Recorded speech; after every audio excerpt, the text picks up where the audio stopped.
SFM HD2, New York.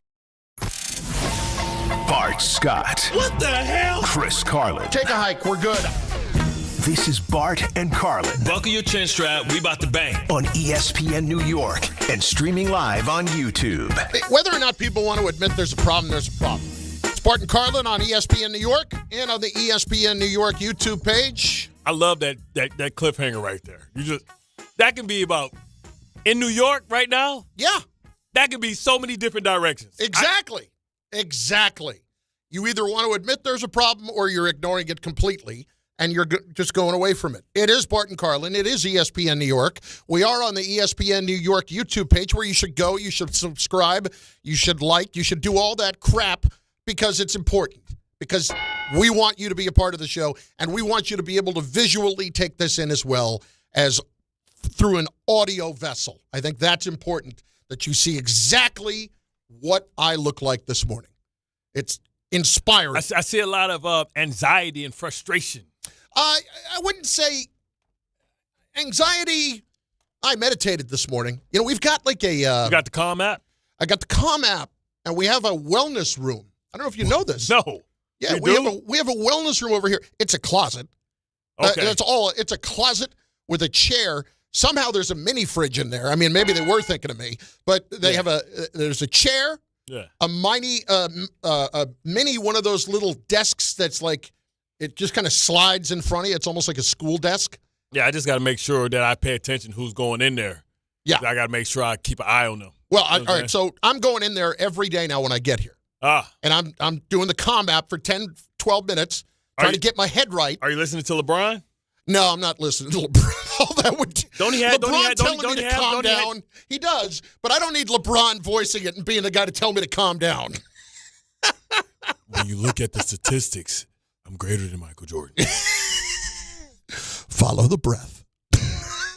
In the era of free agency, I played the game better than Jeffrey.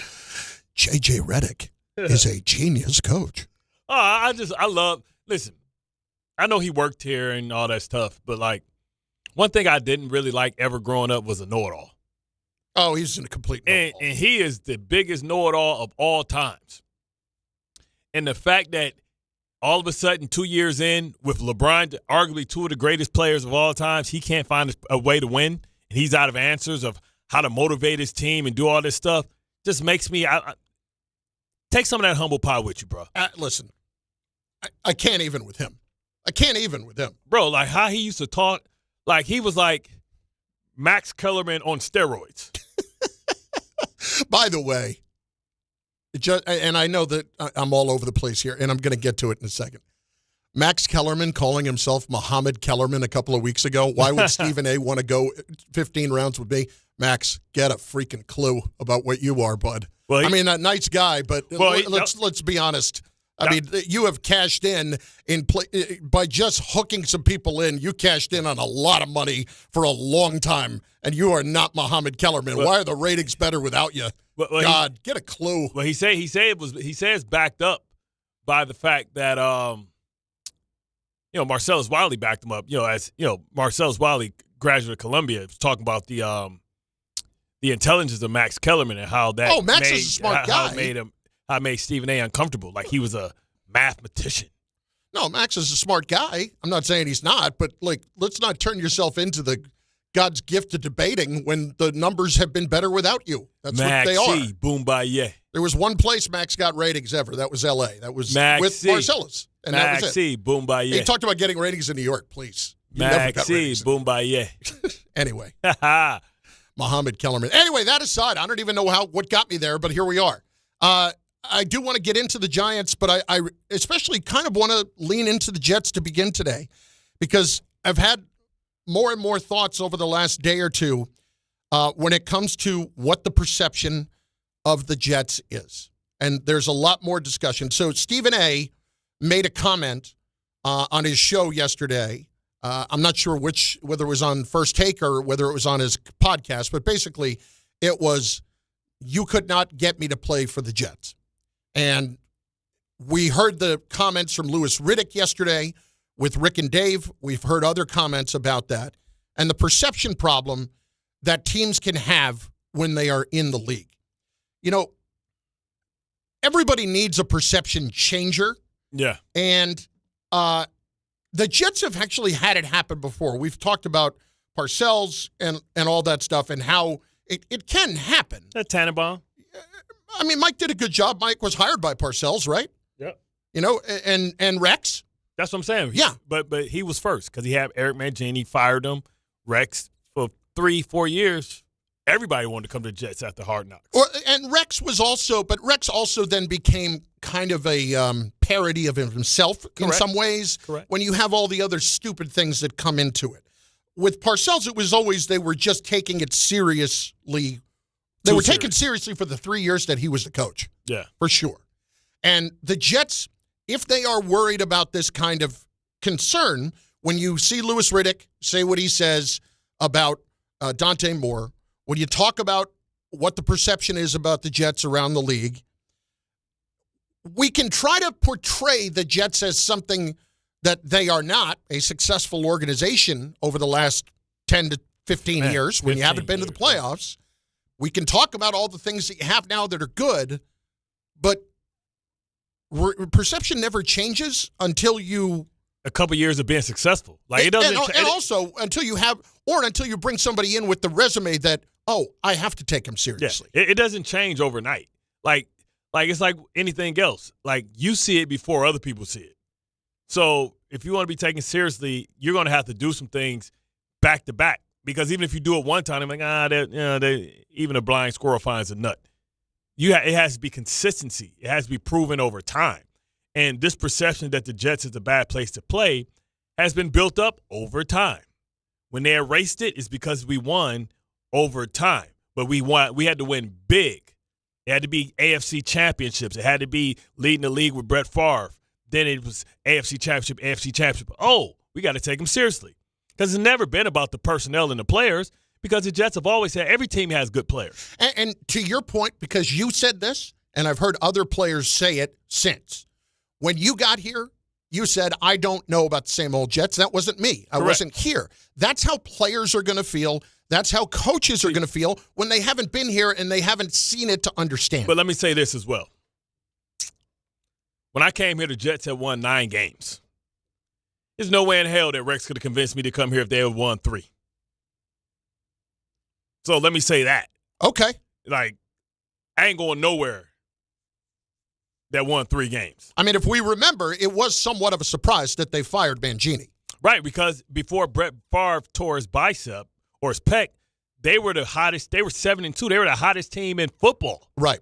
They had brought over Alan Faneca, Chris Jenkins, Calvin Pace, and Damon Woody in one offseason. And it just turned overnight. And I can remember them beating the Tennessee. I remember, sitting at home, waiting for our game, Monday Night Football, and everybody was scared of the Tennessee Titans, and they beat the brakes off them. We was like, whoa. Like, I'm going to be honest. Before I came to play for the Jets, I had never seen the Jets play. I was in the league. Yeah. When I come home, there wasn't no Jets games on, and if Jets was on Monday Night Football, I wasn't watching. I had no clue. So when you considered it, there was never a perception problem in your mind? It was strictly about Rex. Yeah, because you knew that Rex was going to set a tone. The guy preceded whatever the perception was of the organization. Because I knew what he was going to do. Right. And I knew who he was bringing. And I didn't even go so far to say, oh, man, they got this young kid named Darrelle Reeves. Never knew who Darrelle Reeves was. I didn't never in my life before I got here had heard of Kerry Rhodes. I knew from that team, and we had played them. I knew Nick Mangold because we had played him a couple years before. I knew Tony Richardson was on the team. I think back in the day when we played him in Baltimore, I think Curtis Martin was still playing with them. So that had to be like Tony Richardson. Tony Richardson was here for 3 years, so that had to be like 2006. Mm-hmm. So I had no idea Chris Jenkins. I knew Vilma was on there and he had left. I didn't know who the hell was on the Jets. Point was, though, you got here, and then whenever things went wrong or people brought it up to you, it was, I've never heard about that. Yeah, like same old Jets. Well, how do you feel? I'm like, what's that? That's not my team. Yeah, I was like, what's that? Like, I had never, because I wasn't in the market. Right, and so we've had several players since come in because, hey, that's not me. I wasn't here. That's not. But it's the same old Jets thing doesn't apply to me. You don't pay attention. You don't pay attention unless you're in the division. Like I knew what they said about Cleveland. I knew what they said about Cincinnati. Right. I knew what they said about Pittsburgh. Unless you're in the division, you don't know what's being said about these teams. You just play them.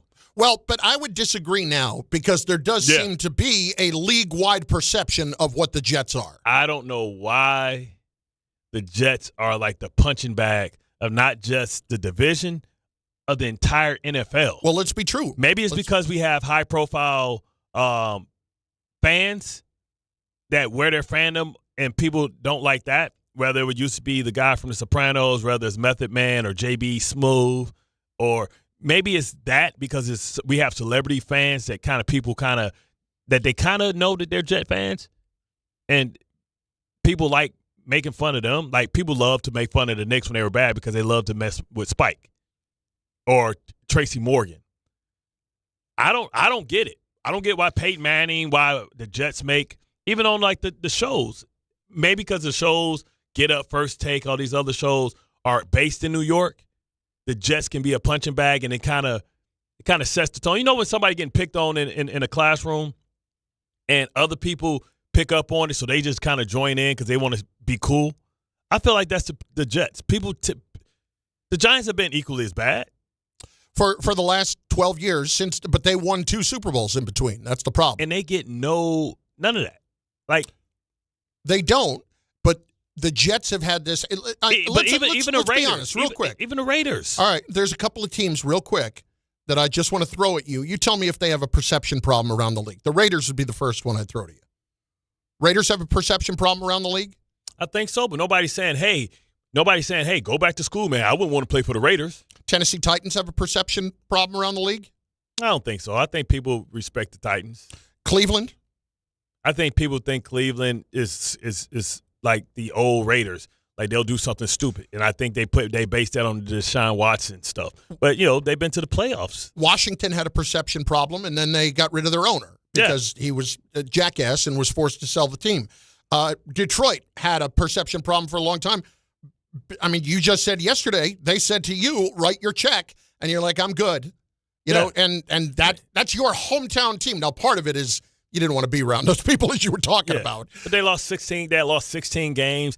They once drafted 3 of the players in the same position. Like, and they got it right. They got their quarterback and still couldn't overcome it. Did Carolina have a perception problem?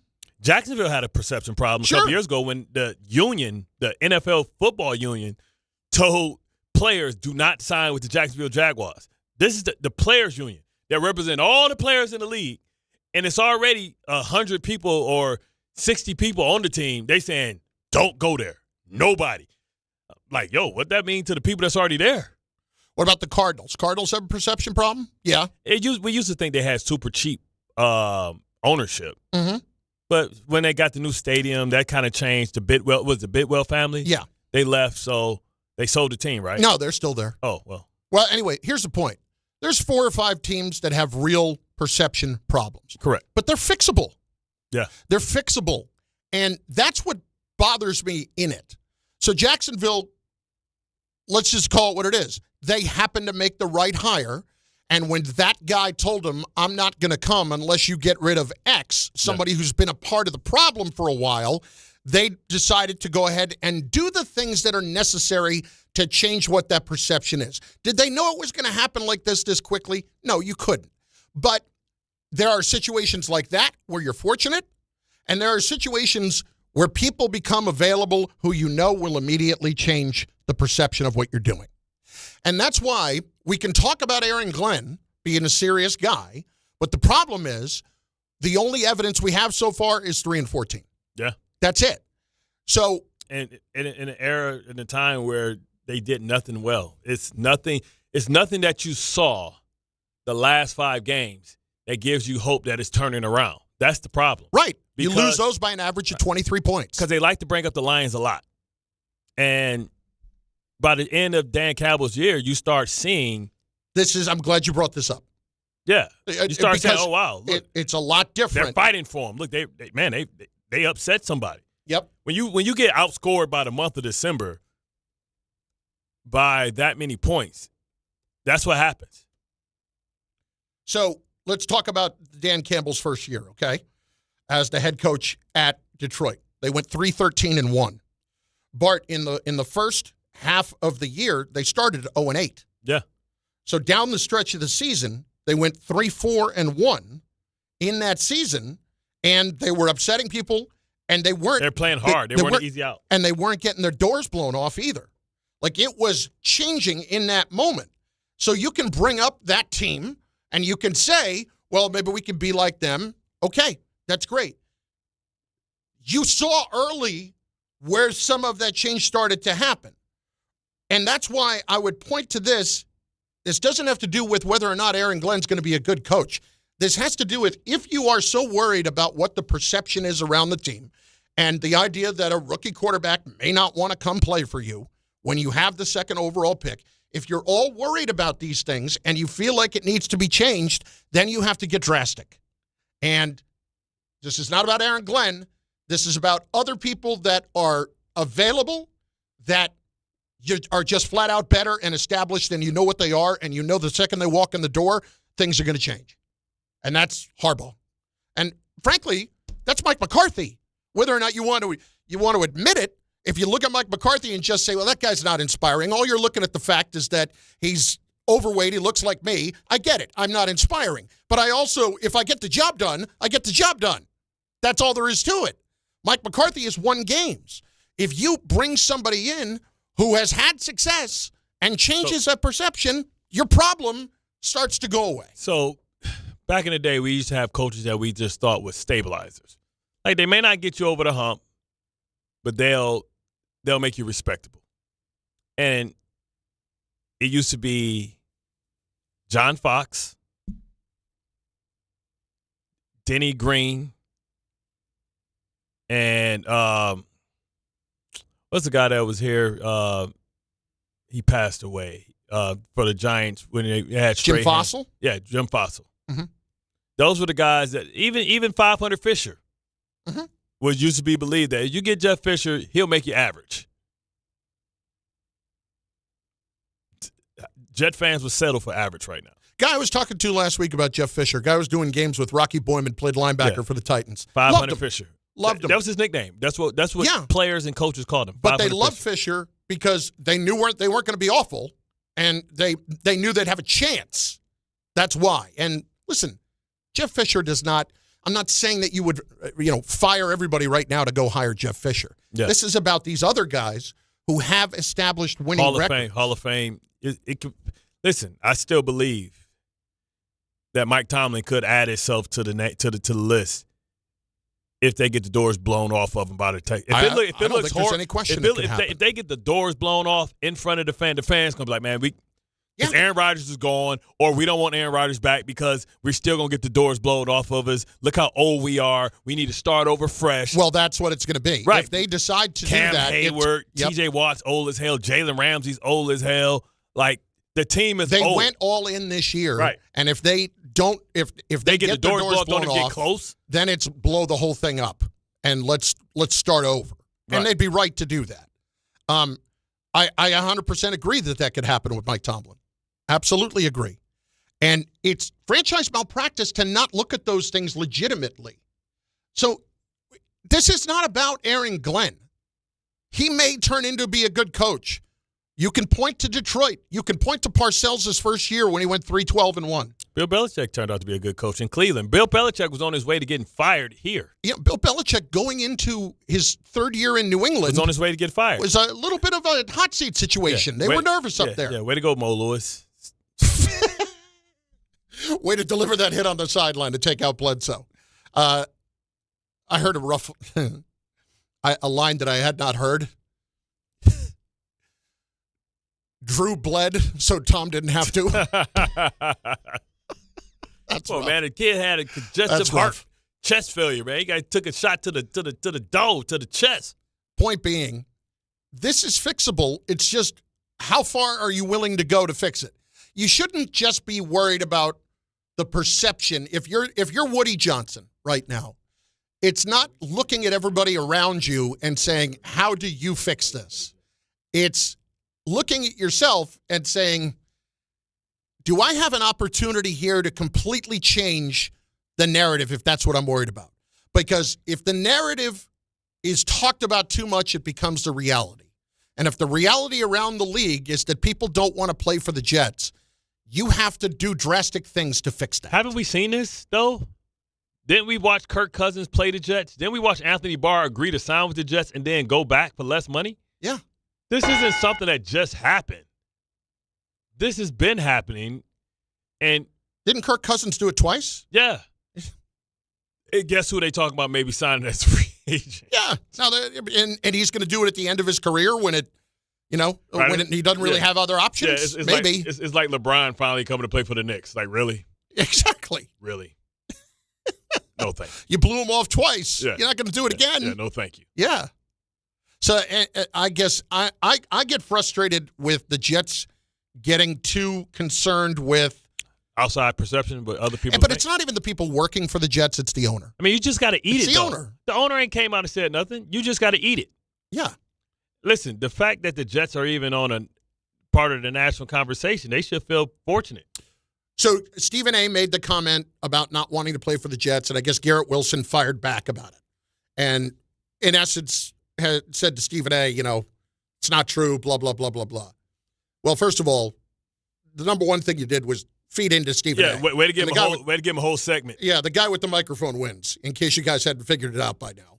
And then secondly, at this point, I just don't understand why you wouldn't want to change how people view you. You have to accept it. When you're have to accept being viewed as a joke, or you have to accept that there's a problem and I got to fix it? You have to accept it, and the only way you can fix it is by winning games. All this talk and all this stuff back and forth is wasted energy. Sometimes you just got to shut your mouth and go to work. But is it only by winning games, or is it by making a change and bringing in somebody that has done it before?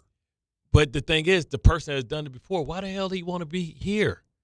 It's 7 That's jobs. What I'm saying. So if we're telling you, if you're saying that players don't want to be here, yeah, why the hell would a coach with options want to be here? My point is, like, Dante Moore don't have a chance if he comes out.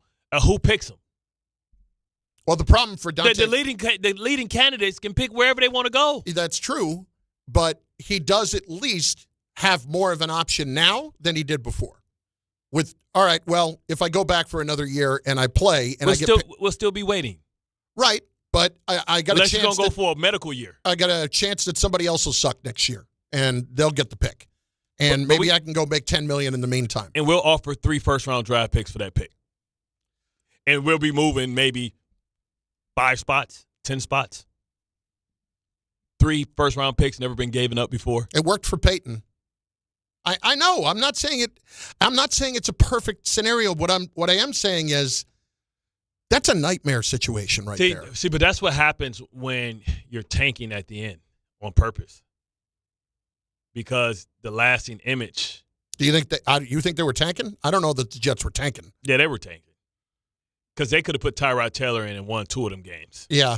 But, I mean, they could have played there's a difference between. They could have played Justin Fields. Okay. And won 1 of those games. There's tanking and there's getting embarrassed. Bro. But Brady Cook, you're tanking. Okay. I'll feel admit me? that. Yes. You got a rookie quarterback. But you would agree that the way it went down made it look worse. Yeah. They wanted to ensure that they didn't have a giant situation. When you look at I want you to look up the starting defense, the people that started on defense the last 2 games. Just look at the starters. Yeah, the secondary I didn't even recognize half of them. I didn't recognize half the names. I understand. Like, come on, man. And then you're going to get your points from Brady Cook. Mm-hmm. They did what they had to do to position themselves. They did. But when you do that, and it could have been strategic, because we're saying the Giants, you dummy, you had the first overall pick. You could have got an extra first-round draft pick and maybe an extra number 2 for somebody trying to move up.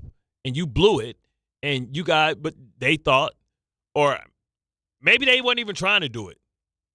Maybe the fact is that the Giants weren't trying hard enough. No, what I'm saying, this is what Kafka tried to leave you because he knew he wasn't coming back. He Lovie Smith the Giants.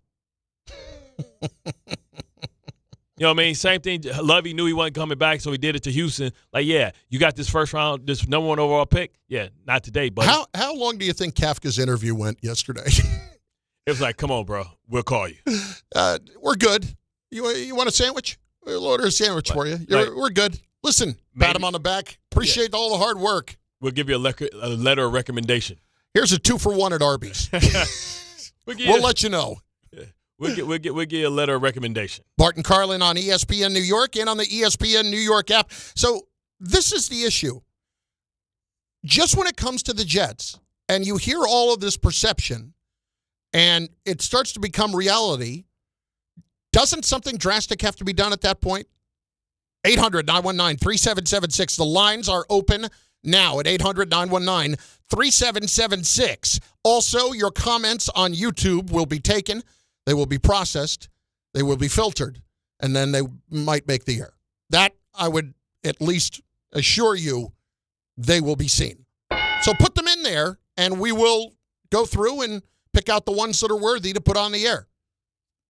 If you're not picked, does it mean you weren't worthy? Well, yeah. Bart and Carlin, ESPN New York. I know that hiring can be challenging. You sort through tons of resumes and you get too many so-so applicants. You're just waiting for someone to match your role perfectly. Well, now, there's a place where you can meet them fast. ZipRecruiter.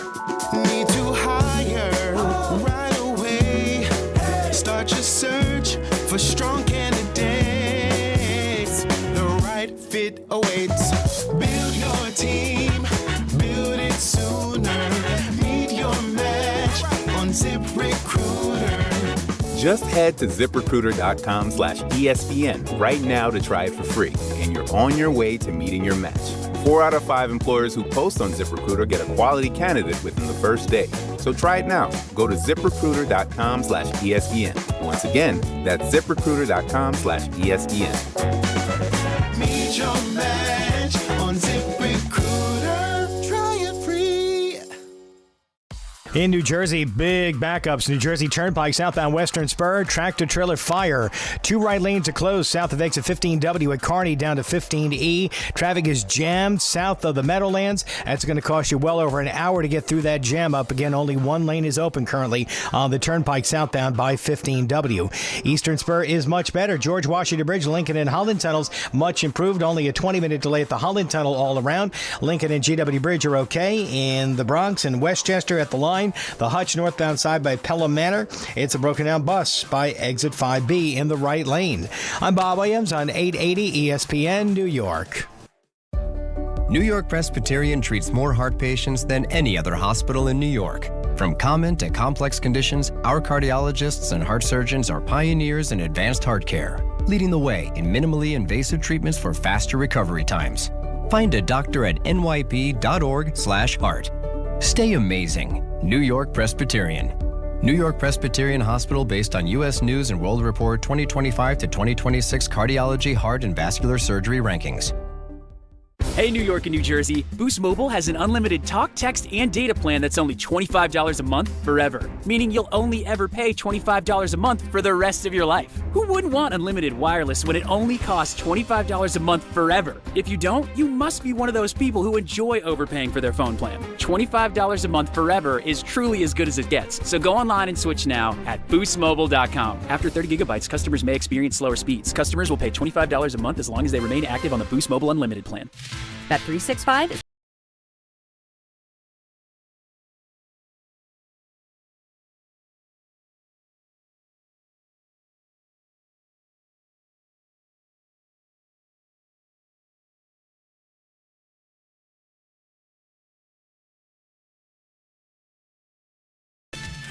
Gambling problem? Call 1-800-GAMBLER. 21 plus only. Must be physically located in New Jersey. T&Cs apply.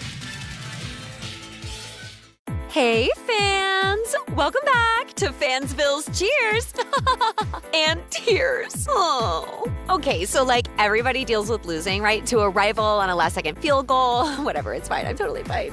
But I cope with losing with an ice-cold Dr. Pepper. Those 23 flavors are like so delicious. They totally wash away the pain of your college football team taking a big fat L. College football, it's a pepper thing. Some people just know you can save money on car insurance by checking Allstate first. Like you know to check the weather first, before wearing face paint to the game. Bro, your Go Cats is dripping into your nachos. Oh, and now paint is in my eyes. Interception! Did you see that? No! Yeah, checking first is smart. So check Allstate first and see what you could save. You're in good hands with Allstate. Potential savings vary, including based on how you buy, subject to terms, conditions, and availability. Allstate North American Insurance Company and affiliates, Northbrook, Illinois.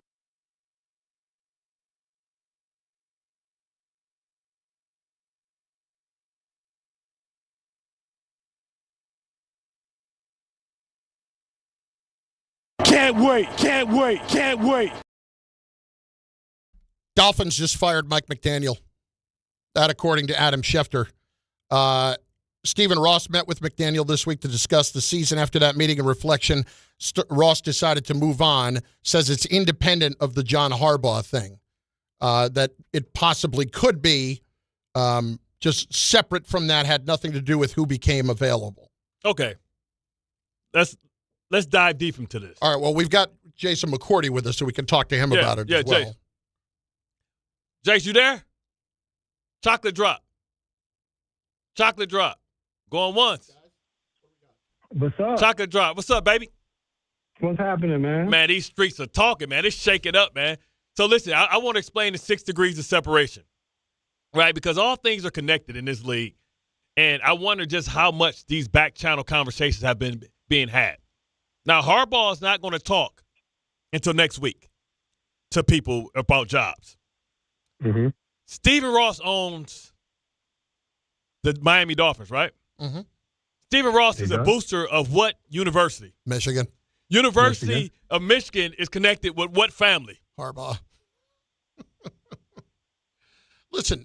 Tell me, bro, I'm telling you, these backdoor deals, I'm telling you, man, connect the dots. Okay. Well, and guess what? Anthony Weaver is somebody that was on Harbaugh's staff, so now you get to keep the defensive coordinator because the head coach would like the defensive coordinator. Man, this thing bigger than Nino Brown. Let's just start. They're going to bring in Malik Willis, and it's going to be Lamar 2.0. Can Harbaugh have an interview first? My goodness. Bro, they call me Barstradamus for a reason, man. Come on, son. What if the Giants snatch him up before he can make it to Miami? No. You want to go real deep? That's what you're supposed to be saying. I know what I'm supposed to be saying because it's a New York-based show. But I'm just keeping it all the way Ville. You know what I'm saying? But check this out. Where Lamar said he wanted to play, where people think Lamar really want to play? Are you saying Miami. Lamar's going with him to Miami? That's the rumor. No, bro, get me on first. Get me on Get Up right now. Get me on Get Up tomorrow. I'll put a hole. This thing bigger than Nino Brown, Miss Hawkins. I'm taking everybody down. I wasn't born with a silver spoon in my mouth, Miss Hawkins. If anything, him going to Miami, you would think would prevent Lamar from going to Miami. No. Well, there was a big article a few weeks ago about how there's like a disconnect between him and Lamar. Don't believe that. Don't believe that. Well, him and Munkin, maybe. Right. I tell you what, Tyreek Hill, like, I'm okay. I'm good. Because remember, they train together. Let's reset our situation here. Jason McCourty is with us. ESPN. AKA Chocolate Drop. ESPN NFL analyst. J-Mac, let's just begin with this. So the news literally came as you were coming on with us that Mike McDaniel just got fired. So what's your reaction? Because that's a job that we kind of thought for the last several weeks might not come open, that it was looking more and more like he might stay. I'm not surprised. I was around Graziano this week. I was around Schrager this week.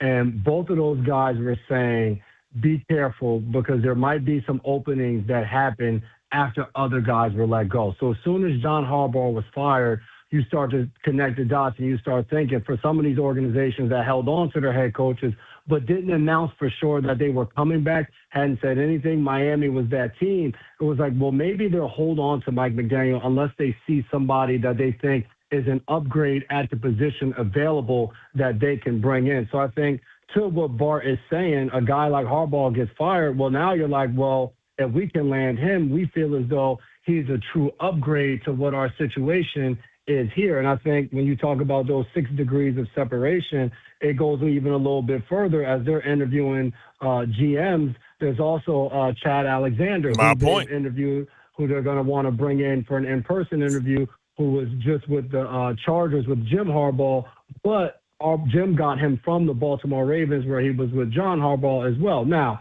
all of those things have to fit together, but I think it got to a point for the Miami Dolphins where they said, hey, we don't have a GM. We're trying to find that. And as you're trying to find a GM, you're also thinking about, all right, the guys that they're bringing in, are they saying, hey, I don't know for sure that I'd want to have a head coach already in place as those conversations are going. So I think that fluid situation where Stephen Ross was unsure when the season ends, these last probably few weeks where you're having those conversations, it became more clear that they possibly needed to move on from Mike McDaniel. They trying to make it Ravens South.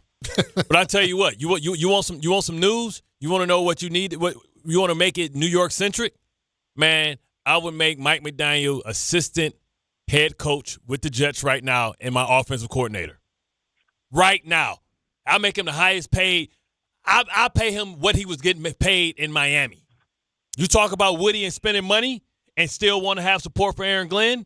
Man, Mike McDaniels, you handle this offense. Glenn, you handle this defense. Man, here's $8 million per year. And you can stay in my condo in Manhattan. You ain't even got to pay for rent. I do. I love that for the New York Jets. Now, if I'm Mike McDaniel, I just became one of the hottest offensive coordinators on the market right now for what he was able to do with Miami when Tua was healthy, but then also when Tua wasn't healthy, figuring out a way to or wasn't playing well, figuring out a way to get that run game going. The Commanders, I think there are a lot of teams. The Buccaneers just fired Josh Grizzard, their offensive coordinator. So I think there'd be a lot of teams that they'd have to be bidding against, and not only from a money perspective, but if you are Mike McDaniel, you just went through it with Tua. Are you going to the Jets unsure of who your quarterback's going to be? What you mean? We call it Dante Moore. Say, Dante Moore, we got an offensive genius for you, son. We got the offensive genius for you, and we got the picks and the money to get whoever you want. And I like that. And I tell the cheetah, convince him. And I tell the cheetah, who the Jets is what the Jet drop we used to have when they asked him when he was considering the Jets. He said, "Who the Jets?" I bet you he take it seriously now. The cheetah ain't the cheetah anymore. I don't listen. If the cheetah ain't the cheetah no more, he a puma. I still want a puma. I take an antelope. You crazy as hell. The antelope's the one that's getting caught. Jets fans don't even know what them animals are. They're like, if we ain't the cheetah, we don't want no puma. But you see what I'm saying though? Because Mike McDaniel, hired as your assistant head coach / offensive coordinator, will give you the same respect on the offensive side of the ball with a great young offensive line and the ability with Mechie. You saw what he did. You saw what he did with just Waddle. You give him Mechie, Breece Hall, go get Isaiah Likely.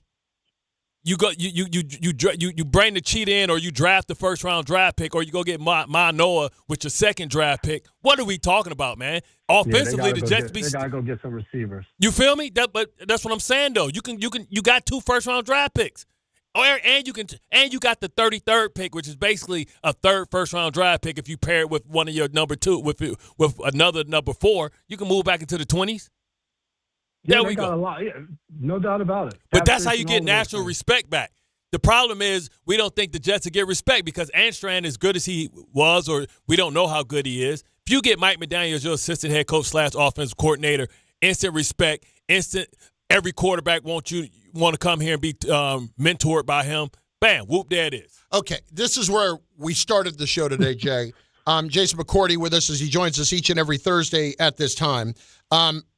The perception of teams around the league, of certain teams around the league, and when players are considering, coaches are considering whether or not they want to go to a specific organization. Is it something that can only get changed by actually winning, or is it something that you can make a drastic move when someone like John Harbaugh becomes available and bring in someone to instantly instill credibility, where people would change how they look at it immediately? Yeah, 100% the latter part of that. You bring somebody in that right away gives you the name recognition and the respect of John Harbaugh. And I think not only for guys coming in, the guys that are there as well, not only in the locker room, but throughout the entire organization. I think for teams organizations where you haven't been able to figure out how to get on the right track, you bring in a John Harbaugh and you just back up. You allow him to do what he needs to do to build this thing the way he sees fit. That's going to be a winning organization for years to come. Because I think that's the issue. Sometimes you hire a head coach and you bring him in, and this guy might have been fantastic on X's and O's and figuring out how to win a single game from a week-to-week standpoint. But how you build out an entire organization and what it's supposed to look like from nutrition all the way down to the daily practice schedule, those are the things that a lot of people don't know until you go through it. John Harbaugh has now 18, 19 years of doing that and being able to adapt with the time. So he had Todd Monken, but before that he had Greg Roman. On the defensive side of the ball, he had Dean Pease, then Wink Martindale, then Mike McDonald, then Zach Orr. So being able to change and move with what you have in your locker room, from a Joe Flacco to a Lamar Jackson, you have a guy that as soon as he walks in, if I'm a free agent, I can call 15 different people that I've either had as a coach or as a teammate that has some type of familiarity with John Harbaugh that you can call and speak to what he's done. How real is the perception problem for teams, specific teams, doesn't have to be the Jets, but specific teams, when players talk about whether or not they want to go there?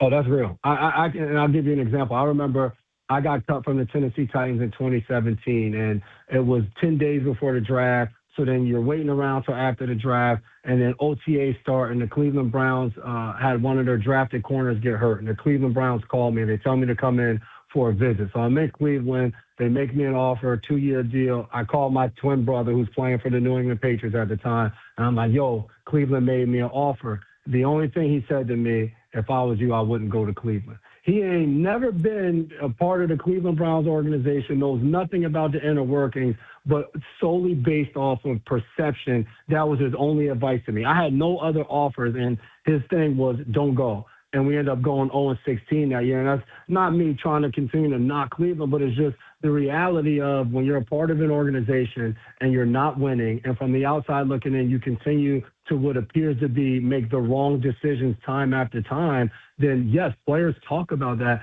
And then also the players leaving the organization. When you're talking about how chaotic it is and what you went through, those are bad representations. And now that's the only thing that other guys hear about that organization.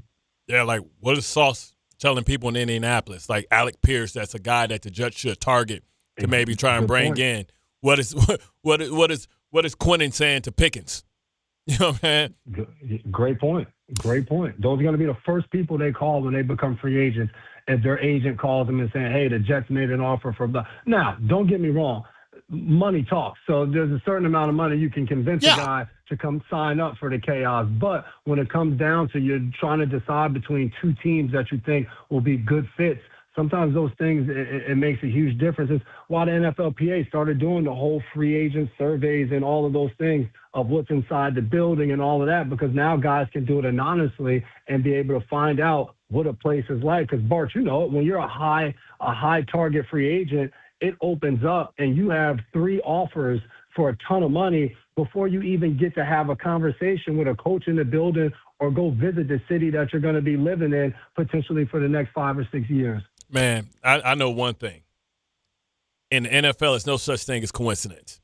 It is no way that Harb said he's not going to interview till next week, that you let go Mike McDaniel after how that team played hard down the stretch. It is no way in hell you make that move not knowing that you have an opportunity or a chance to bring in Harbaugh as your coach. If it wasn't some back channel, it's no way in hell. But I also think it might have had some ties to their GM search. I think if you're sitting down and you're talking to multiple GMs and you're hearing from them that they don't want to work, the ones you like, that they don't want to work with Mike McDaniel, they want to start fresh. So I think a combination of all of those things. But no doubt about it, Bart, the better the pool is out there, the better you feel your chances of landing a good head coach, because we've seen teams. Look at the Raiders. They were all in on Ben Johnson last year to become their head coach. They didn't get him. They ended up going with Pete Carroll, which they probably felt was a safe pick. But now they're doing it all over again this year. So if you're going to end up in a bad situation, keep the guy you know and then go from there and see how it goes. See, but a guy like Chad Alexander, to your point, the 6 degrees of separation started in Baltimore, was up here with the Jets for a while with Joe Douglas. Like, you can see either Joe Douglas or you can see Chad Alexander, being able to get a second opportunity, because some of these free agents that's out there, he drafted them. Breece Hall, free agent. But if you're Mike McDaniels, wouldn't you want to screw it to the team that just let you go? When you want to come up here and get that big cheese on the taco and pick your quarterback? Not if I don't feel like it's a great situation. But you get to pick your quarterback. J-Mac, listen, man, we appreciate it as always. We'll talk to you next week. And we'll get into the games next week, I promise. Sounds like a plan. That's Jason McCourty, ESPN NFL analyst, joins us each and every week at this week. Here is Stephen Ross's statement on the move.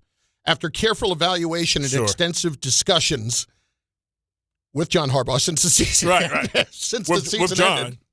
I have made the decision that our organization is in need of comprehensive change. I informed Mike McDaniel this morning that he has been relieved of his duties as head coach. I love Mike. I want to thank him for his hard work, commitment, blah, blah, blah, blah, blah. Wish him the best moving forward. Here's the bigger issue, though. John Harbaugh ending up in the division now. That's another problem. Bart Carlin, ESPN New York. What if your instincts could pay off? With Robinhood Prediction Markets, you could put your knowledge to work on the events that matter to you. Prediction Markets isn't just sports. It's the Fed rate decision, your favorite award show, and so much more beyond the playing field. Trade events with Robinhood. Visit Robinhood.com/predict. That's Robinhood.com/predict. Futures and cleared swaps trading involves significant risk and is not appropriate for everyone. Event contracts are offered by Robinhood Derivatives LLC, a registered futures commission merchant and swap firm.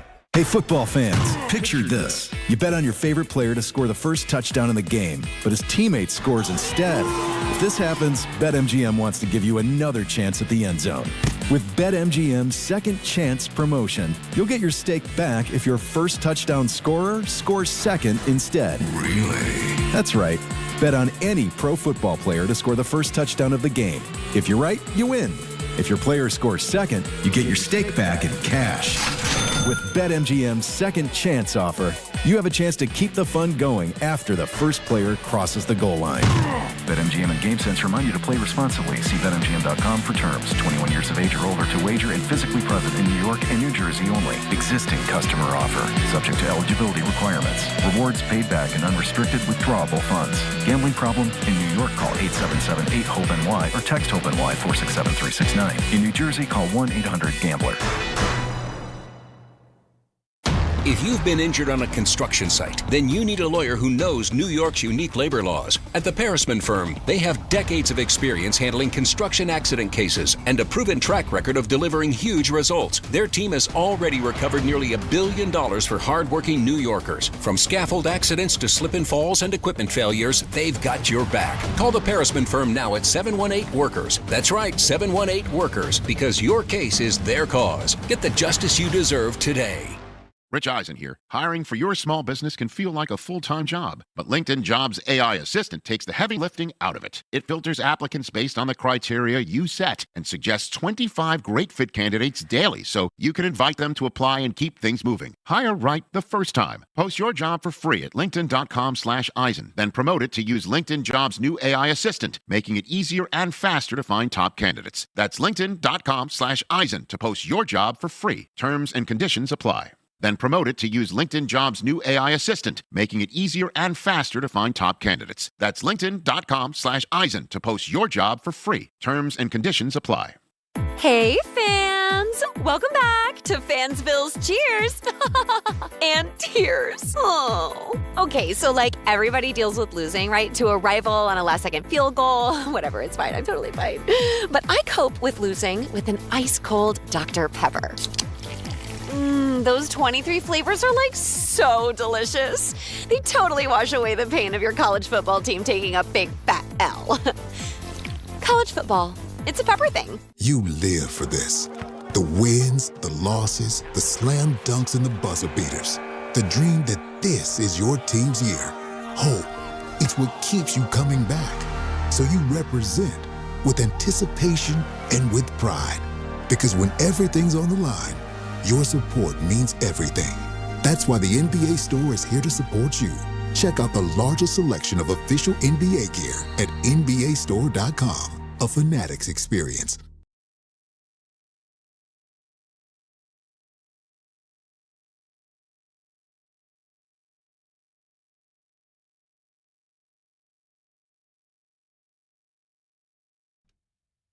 Go get Mike McDaniels right now. Tell him, guess what? You want to be cool with the off-whites on the offside? Guess what they hit first, baby? They hit an NY first. We'll give you you get unlimited whatever you want at Flight Club. Well, I mean, if you want to go get him, the only way to immediately go get him is to make him the head coach. And that's not going to happen. I don't think he's going to get a head coaching job anywhere. Not right now. I wouldn't think so. Because people know that he's smart as hell, but they don't know if he's a leader of men. Right. That's a very fair question when it comes to him. But offensively, he's very smart. But again, like, if you're all these guys, and this is going to be one big game of musical chairs here the next couple weeks. Talking about the run game with Breece Hall. Bart, I know, but there's going to be other places that might be more desirable for him. $10 million. To be a coordinator? I don't care. That's not going to happen. $7.5 million. No, look, we need to look up who's the highest paid assistant. Who would you rather be the coordinator of? The Jets or the Tampa Bay Buccaneers? If you're Mike McDaniel. I think Jets. Tampa. The Jets. How? Because you just told me you were extolling the virtues of those three great receivers yesterday. Offensive line, Breece Hall. They don't have a running back out there. Bucky Irving's pretty good. Mike Evans, a year or two, he going to be gone. Godwin's coming off knee injury. Listen, here's the point. The Jets are going to have a lot of competition for some of these guys. Money talks. Coordinator's different. Well, that's what it's going to have to be. Coordinator's different. Coordinators come strictly to money and job security. Yes. Glenn just got hired, so he got at least 2 years probably, if you look at it, before he technically gets fired. You think so? I'm just saying. Most guys get at least 3 years. Let's get a call or two in here because we haven't had a chance to yet. David and Elizabeth is up first today. David, what's up, bud? How are you? What's going on, fellas? Yo, like Bart said, this thing's bigger than Nino Brown. And you know who it is? Kareem Akbar, the brother from the bank. Yep. That's who it is. And who got the bank? We got the cheese in the bank though too, D. Oh man, we got a lot of quesadilla for the taco. You heard? So look, fellas, this is what I want. I had a quesadilla in the airport the other night. It was great. Are you serious? It was. They put that on the toast on the little press. It was no. They put it right on the grill. No, they got that. They get like that, I was over at Moe's. They get that meat. They get that meat out the bag like from Purdue, and they put it on there, and then they put it inside of there. What airport? I can't even remember what airport I was in. Houston. It was great. It hit the spot. Anyway, go ahead. All right, so let's get straight into it. So look, the Stephen A. comment from yesterday. It's 50-50. A lot of things that he said were true, and it hurt. And some of the stuff he said, he was just talking crazy. And I'm going to be honest, Bart, I'm pretty sure if he was next to him, he probably would have said something to him because it's kind of a spit in the face. And, Chef, I think you'll agree with me on this. The man said he'd rather have food poisoning than to play for our organization. That's like a spit in the face to me, bro. Like, yeah. Okay, I understand. Especially with all the weight that he lost. If he get food poisoning, he going to turn into a inside of himself. Oh yeah, Skeletor for real. but yeah, man. Like I was saying, fellas. Like, look, I get it. Like he said some real factual things. That's like going to school with the girl that if you're taking a McDonald's, you know what's next.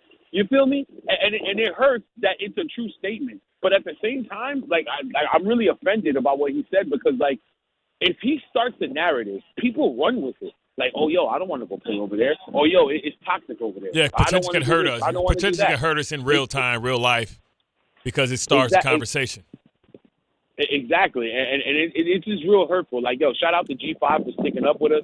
Yeah, some people might not like the comments he said, but at least he stood up for us, At least he stood up for his organization. Some guys, they just don't say nothing or they're just quiet about it. Like, oh, I'm not going to say nothing because, to be honest. Well, that's a form of leadership. That's a form of leadership because Garrett Wilson is the one person that Stephen A. can't attack as far as because he's a baller. You can say he got injured, but he can't attack that way, right? Mm-hmm. Now, if Justin Fields would have said something, he'd be like, man. It would have been tough to take. Correct. In other words, you have to have the resume to be able to say something. To speak up. And all Garrett did, in essence, was extend the narrative in the story by going back at Stephen A. because Stephen A. now will use that and go on the air with it. Yeah, That's but fine. somebody had to stand up. I understand. That's a tough thing to hear. It's Bart and Carlin on ESPN New York and on the ESPN New York YouTube page where you can leave your comments right in the chat. Get in there. Get involved. 800-919-3776. 800-919-ESPN. In moments, we talk to Mark KESTECHER, who will have the call of Miami and Ole Miss tonight in that game is in Arizona, which is weird, by the way, that like they should flip the spots. Miami and Ole Miss should be playing in Miami, and the other game should be out west. But whatever, you get the point. Because if Miami wins, they go back home. Yeah, I know. That's true. They do get that game at home, but it's not home. I mean, Miami never has a home field advantage anyway. You don't think so? No. Man, they can't come on. sell games out even when they're good. Let me tell you something. Miami get there, people going to buy tickets just to see Michael Irvin. Taking a belt to a jersey. Belt to ass! Bart and Carlin, ESPN New York. Finding great candidates to hire can be like, well, trying to find a needle in a haystack. Sure, you can post your job to some job board, but then all you can do is hope the right person comes along, which is why you should try ZipRecruiter for free at ZipRecruiter.com/ESPN. ZipRecruiter doesn't depend on candidates finding you. It finds them for you. Its powerful technology identifies people with the right experience and actively invites them to apply to your job. You get qualified candidates fast. So while other companies might deliver a lot of hay, ZipRecruiter finds you what you're looking for. The needle in the haystack. See why 4 out of 5 employers who post a job on ZipRecruiter get a quality candidate within the first day. ZipRecruiter, the smartest way to hire. And right now, you can try ZipRecruiter for free. That's right, free at ZipRecruiter.com/ESPN. That's ZipRecruiter.com/ESPN. ZipRecruiter.com/ESPN. ZipRecruiter. Ox Spine at New York Presbyterian is always in pursuit of a better way to heal the spine. We're getting more people moving again with minimally invasive, non-surgical, and surgical treatments with innovative solutions for every back and spine condition and your unique needs. Expert spine care is available now across New York City and Westchester. Find a doctor at nyp.org/oxspine. Stay amazing. New York Presbyterian. Hey, New York and New Jersey, Boost Mobile has an unlimited talk, text, and data plan that's only $25 a month forever, meaning you'll only ever pay $25 a month for the rest of your life. Who wouldn't want unlimited wireless when it only costs $25 a month forever? If you don't, you must be one of those people who enjoy overpaying for their phone plan. $25 a month forever is truly as good as it gets, so go online and switch now at boostmobile.com. After 30 gigabytes, customers may experience slower speeds. Customers will pay $25 a month as long as they remain active on the Boost Mobile Unlimited plan. Listen up, football fans.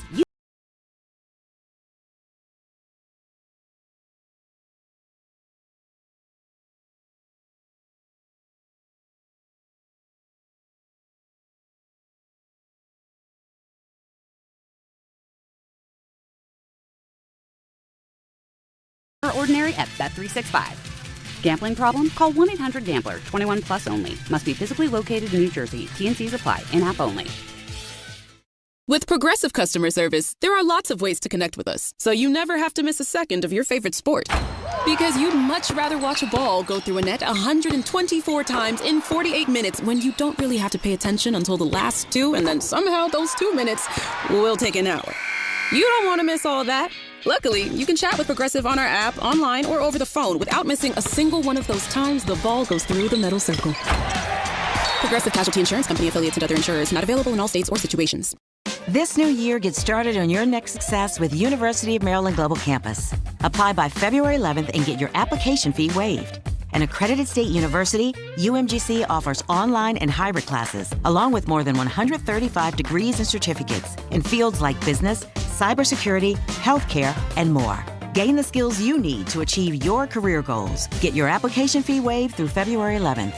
Learn more at umgc.edu. Certified to operate in Virginia by Chef. 880 ESPN, WHSQ, and WCBS-FM HD2, New York. A Good Karma Brands radio station. Bart Scott. What the hell? Chris Carlin. Take a hike. We're good. This is Bart and Carlin. Buckle your chin strap. We about to bang. On ESPN New York and streaming live on YouTube. God, there's so much going on today. Ton of football. We've got the first of the two National College Football Playoffs semifinals tonight. That is at the Fiesta Bowl. That is out in Arizona, right here on ESPN Radio. It's on 1050 in New York. Miami and Ole Miss in the Fiesta Bowl. Coverage beginning at 7 p.m. Eastern here on ESPN Radio. Mark KESTECHER will have the call with Kelly Stauffer and with Ian Fitzsimmons. We had Fitz on yesterday. I think he just stopped talking now. So you're up, Kesty. How are you, bud? I'm doing great, guys. How are you? As ironically, in about an hour, Fitzy has apparently bought a couple dozen donuts and is having the production meeting in his hotel room. So I hope he cleaned it up for us. Yeah, that's about right. That sounds about right. And I'm just going to take notes because you're right. He'll just be talking.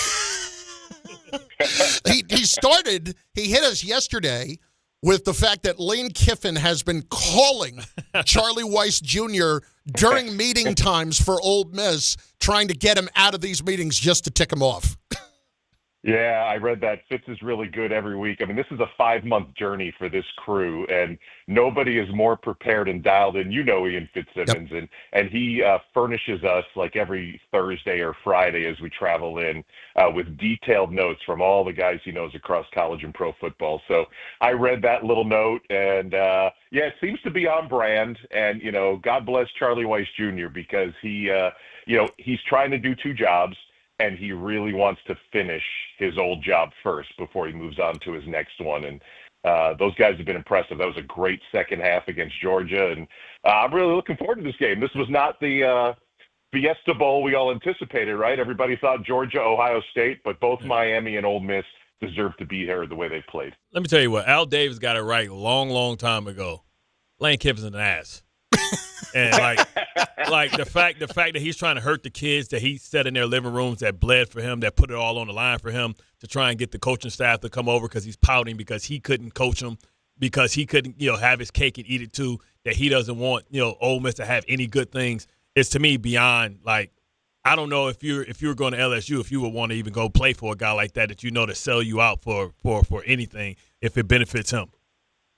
Yeah, I think, Bart, everybody was right when they said, you know, it took so long for Lane Kiffin to rehab his image. And he had kind of perfected this new image in Oxford, Mississippi. And then you're like, he's not going to leave this team on the doorstep of a college football playoff, is he? And then he did. And then you're like, well, this team has no chance to survive now, right? And if anything, it has unified them. And that's what you're hearing from the coaches and, you know, some of the players who have spoken about it, is that it's been an incredibly unifying force within their locker room, which, Bart, you know, as a former player, you're looking for anything, right, to build that chip on your shoulder. Exactly. That was an easy one. That was an easy one for them. And the fact that they've done this, the fact that they slayed the Georgia Dragon that they lost to in that fourth quarter earlier this season in Athens, and now come on the road for a neutral site game. And you know college players aren't used to this when you start getting into the repetitive games. This is more pro model where you're 7 days out from the last game you've played, going back, short practice, traveling tickets, the whole thing. I mean, so what better unifier than to take all of that distraction material that sat out there and use it to your benefit? It's such a credit to those guys. And yeah, I mean, it's not a great look for Lane, certainly. Listen, unfortunately, fortunately, you know, I think more tubes will be tuned into these games in the New York area than probably more other places in the country, simply because of how New York kind of controls the first and second round of the NFL draft this year. You know, who are some guys that we should be looking for or looking at that maybe, you know, aren't household names but can sneak into the first round and raise their stock up? Like you said, we didn't expect these teams to be here, but now that they're here, we have to look at the guys that got them here. Yeah, absolutely. I think most people, I mean, certainly you guys are aware of Akeem Mesidor and Ruben Bay, and those are the obvious guys on the defensive front of Miami. But I'm even thinking for casual fans who may be listening right now, I mean, this Miami defense is so fierce, and it is led by those guys up front. I think they have 12 sacks. The team has 12 sacks in the first two CFP games. Those two on their own have combined for 27 pressures. And so, you know, that's where this game is going to be decided, with Trinidad Chambliss and their offense going a million miles an hour and getting rid of the ball so fast. I think I don't know if there's going to be early first-round ratings on like a Dejon Stribling, but he's really shown what he could do of late, and Trey Wallace, wide receiver for Ole Miss as well. The Miami offensive line is full of studs, where the left tackle is 6 feet 9 inches tall, and I think we all know about Francis Mauigoa if you're paying attention to Miami on the right side, his side as well. The interesting thing for me, and Trinidad Chambliss is going to come back for another year. There's no doubt. He's telling us that as well in coaches meetings that he needs a little more time. But just that story, if you're into the rags to riches, here's a guy that's leading Ferris State to a D2 national championship in McKinney, Texas, 1 year ago, and then he transfers to become a backup at Ole Miss and now has 8 300-yard passing games. And I think there may be, some draft grades on him depending on how this all finishes out. Even though he said he's coming back to Ole Miss next year, I mean, to me, that's probably the most interesting story of a guy whose parents were getting him ready to where am I going to work next year? Probably not in football. And now all of a sudden, maybe you're a first, second, third round draft choice in the National Football League. Mark Kestesher will have the call tonight with Kelly Stauffer and Ian Fitzsimmons on ESPN Radio, Miami and Ole Miss in the Fiesta Bowl. Is Carson Beck, does he have all of these bad interceptions and such behind him? Is he a different player than he was, not just at Georgia, but even earlier this year? Yeah, I mean, ever since the Louisville game with the 4 picks, that was the first loss. He had 2 more at SMU. That was their last loss in overtime. That was November 1st. He's only had 1 since. He's a guy that seems to be in total control right now, playing his best football.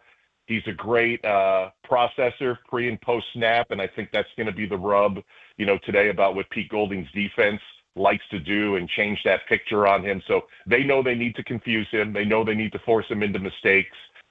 Beck was like a man possessed in the second half. He's even running the football and throwing his head forward, trying to get first downs, which he's not a guy who's going to use his legs. So to me, does he fall back into that and make crucial mistakes? Then that's where this great Ole Miss story takes us, to a national championship game. But right now, he seems like a guy who has learned, seems like a guy whose skin has toughened and calloused, as his coach told us, over, Georgia and the injury and all the interceptions in the middle of the season that nearly cost Miami the shot to play in the CFP. But he looks like a guy, Chris, who is on top of his game right now with an unbelievable opportunity tonight. Like I learned early in this business. I've been in this business like 13 years now. And I learned early on that you don't root for people, you root for stories. And when you look at the Final Four, Oregon is maybe a team we expected to be here, but Indiana, Ole Miss, Miami, the redemption story, especially after losing those games. What's the best story if they win the championship? Yeah, I'm with you, Bart. This is the most NCAA tournament Final Four. It's never going to be like that where you really get the underdog. I mean, we had 2 group of 5s in here. That would have been, the story. But to not have Ohio State, to not have Georgia, to not have Alabama, to have all those teams you've talked about, in a year where it felt like, it was really anybody's championship. Like, does anybody still really believe? Even the Indiana fans I saw at the Rose Bowl last week before the game were like, I can't believe we're here. I mean, we're like the losingest football team in the history of college football, and we're here. So I think to default, I would say, well, Indiana hasn't lost a game, and they have a quarterback who transferred from Cal, who became the Heisman winner, and Kurt Cignetti, we're still Googling him to see if it's true. Like, that would be the story.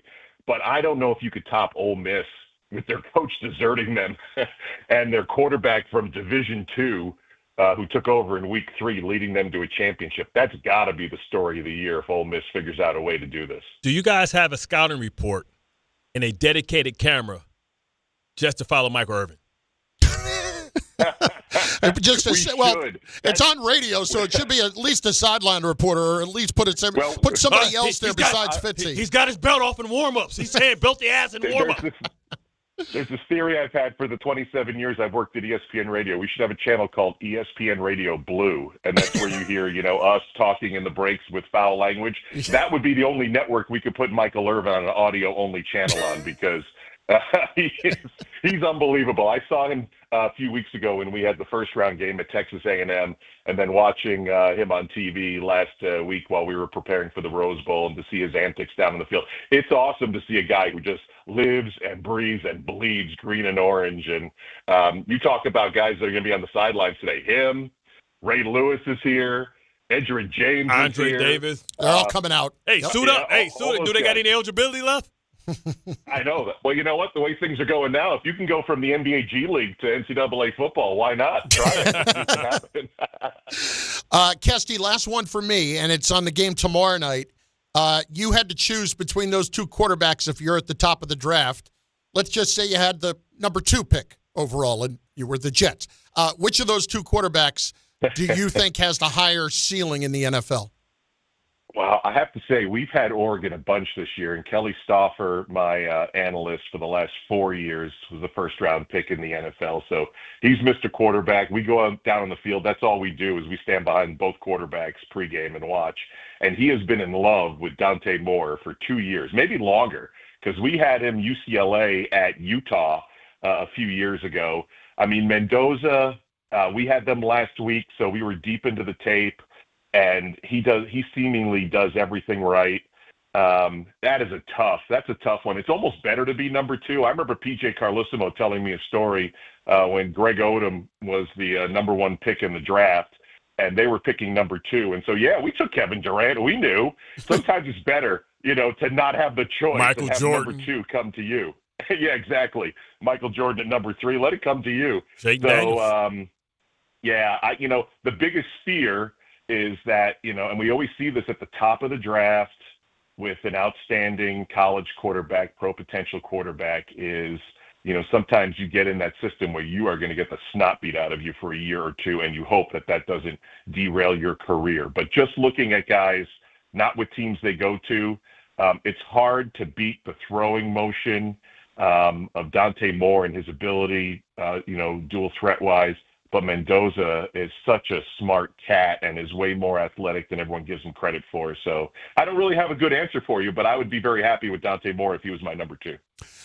Kesty, have a great call tonight. He'll be on ESPN Radio with Kelly Stauffer and Ian Fitzsimmons. Miami, Ole Miss, and the Fiesta Bowl. Our coverage begins 7 o'clock on 1050. Appreciate it, brother. Thanks. Great talking to you guys. That's Mark KESTECHER. Does an amazing job on college football and, of course, on the NBA on ESPN Radio. It's Bart Carlin on ESPN Radio and on the ESPN New York YouTube page where you should be watching the show. I'm going to bring up some comments here. In case you're just joining us and you haven't heard, Mike McDaniel got fired by the Dolphins just a little while ago, within the last hour. Jeff Darlington. That's his hood. You think that this is not all tied together? Yeah, that's his hood. Yep.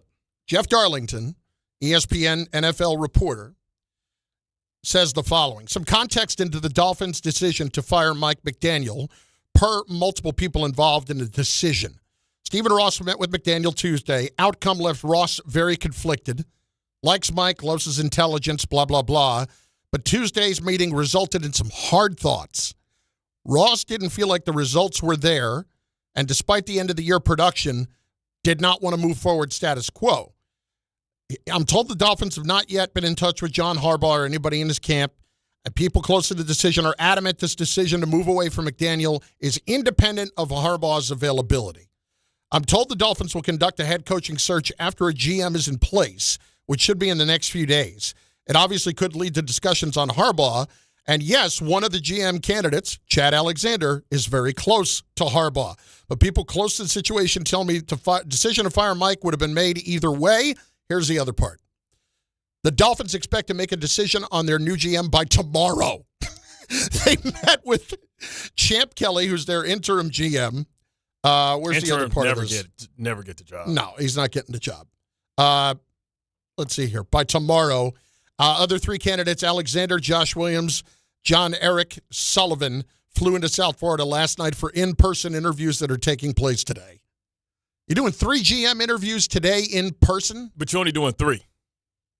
And you already got a favorite when you come. Chad, the one that got the. This is a done deal. Chad, the one that got the name recognition. This is a done deal. Could be moving to Florida. Just give me a heads up when you are coaching linebackers. I'm just playing. Oh my God. I understand that the Dolphins will tell all of the reporters, and they will be adamant about it, that this had nothing to do with John Harbaugh becoming available. That's crap. That's crap. That's complete and utter crap. It's not that the reporters are covering for those guys. It's what they're being told. They're reporting what they're being told. Right. Okay? So, yeah, of course. They just regurgitate it. But no, it's not even regurgitating. It's just, hey, their sources are making sure. Yeah, but they don't lie. That this is sources never lie. When we talk about never. When we talk about narratives, the sources are getting their narrative out there. We're doing this completely independent of that. No, you're not. No, you're. This just makes me feel like, and I hope it's not the case. Let's bring New York in. Well, this is what we have to do for both of these teams. Let's bring New York in. Like, is Miami now the biggest threat to the Giants? It has to be, doesn't it? I don't know. You tell me. Well, obviously they're not. Because Atlanta is right there too, but someplace got no state income tax. Florida. Yeah. And I don't know what Stephen Ross is going to pay, but when you have those ties to Michigan and all that stuff, if you're Stephen Ross, why wouldn't you be talking about doing this once that guy becomes available? This is why we say when you're the Giants. And the Ravens still have to pay him for 3 more years. They still owe him $36 million, 11 per. And this idea that somehow somebody else is going to get him cheaper because of that? No, hell no. Like that was Schrager was saying that with no, this ain't. Yes, there is. This ain't a quarterback. There is a mitigation part of it, but he's still going to get paid. And the Schrager was saying like the Cardinals are not going to be getting John Harbaugh. That's not even in the possibility of a discussion. Unless he want to live close to his brother. At least I don't think so. Hell no. I don't even think it's that. Like Jim said yesterday, God, I hope he goes to the NFC. Yeah, okay, Jim. I don't think Jim will have a problem either way. Point is, if you're Miami and you waited a few days, there's a reason why you waited. Yeah. And that was John Harbaugh. And there's a reason, by the way, why John Harbaugh basically got it out there. You know, I'm not going to be talking to anybody until next week. See if this deal could be sealed up behind closed doors. Let's see who else gets fired this weekend. Let's see who else is knocking on John Harbaugh's door. Because right now, he's got 7. There are 8 jobs open, and 7 of them want him. And maybe a couple that haven't even fired their coach yet want him. Mike Tomlin, please let Mike Tomlin decide to walk away at that. I want the most interesting coaching search in recent modern-day history. For the Giants, like, are you already sweating now about Harbaugh? You like McCarthy? Because remember, John, the other day, Stefanski's sitting there eating steak. It ain't even digested yet. The other 72 hours for steak to digest. Stefanski, that's fine. Go do whatever the hell you want. I'll buy you another steak. Kill some time. Go somewhere else. Stefanski, this idea that Stefanski is an answer for the Giants, like, miss me with that. 2 winning seasons in 6 years, and I get it. It's Cleveland, but the results are the results. And at some point, you're actually responsible for that. So I'm not getting, and 1 playoff win, that's not a whole lot better. We're talking about these other guys who have completely established cultures. What culture was established in Cleveland? See, but it's tough because I would argue that Baltimore already had a culture. That could be. We taught him but John kept it in there for 18 years. Yeah, it's true. Baltimore, you're probably, well, you certainly know better than me. There's no question about that. He didn't come change nothing, or he just didn't let it fall. Okay, but after 18 years of being there, he obviously knows what he's doing.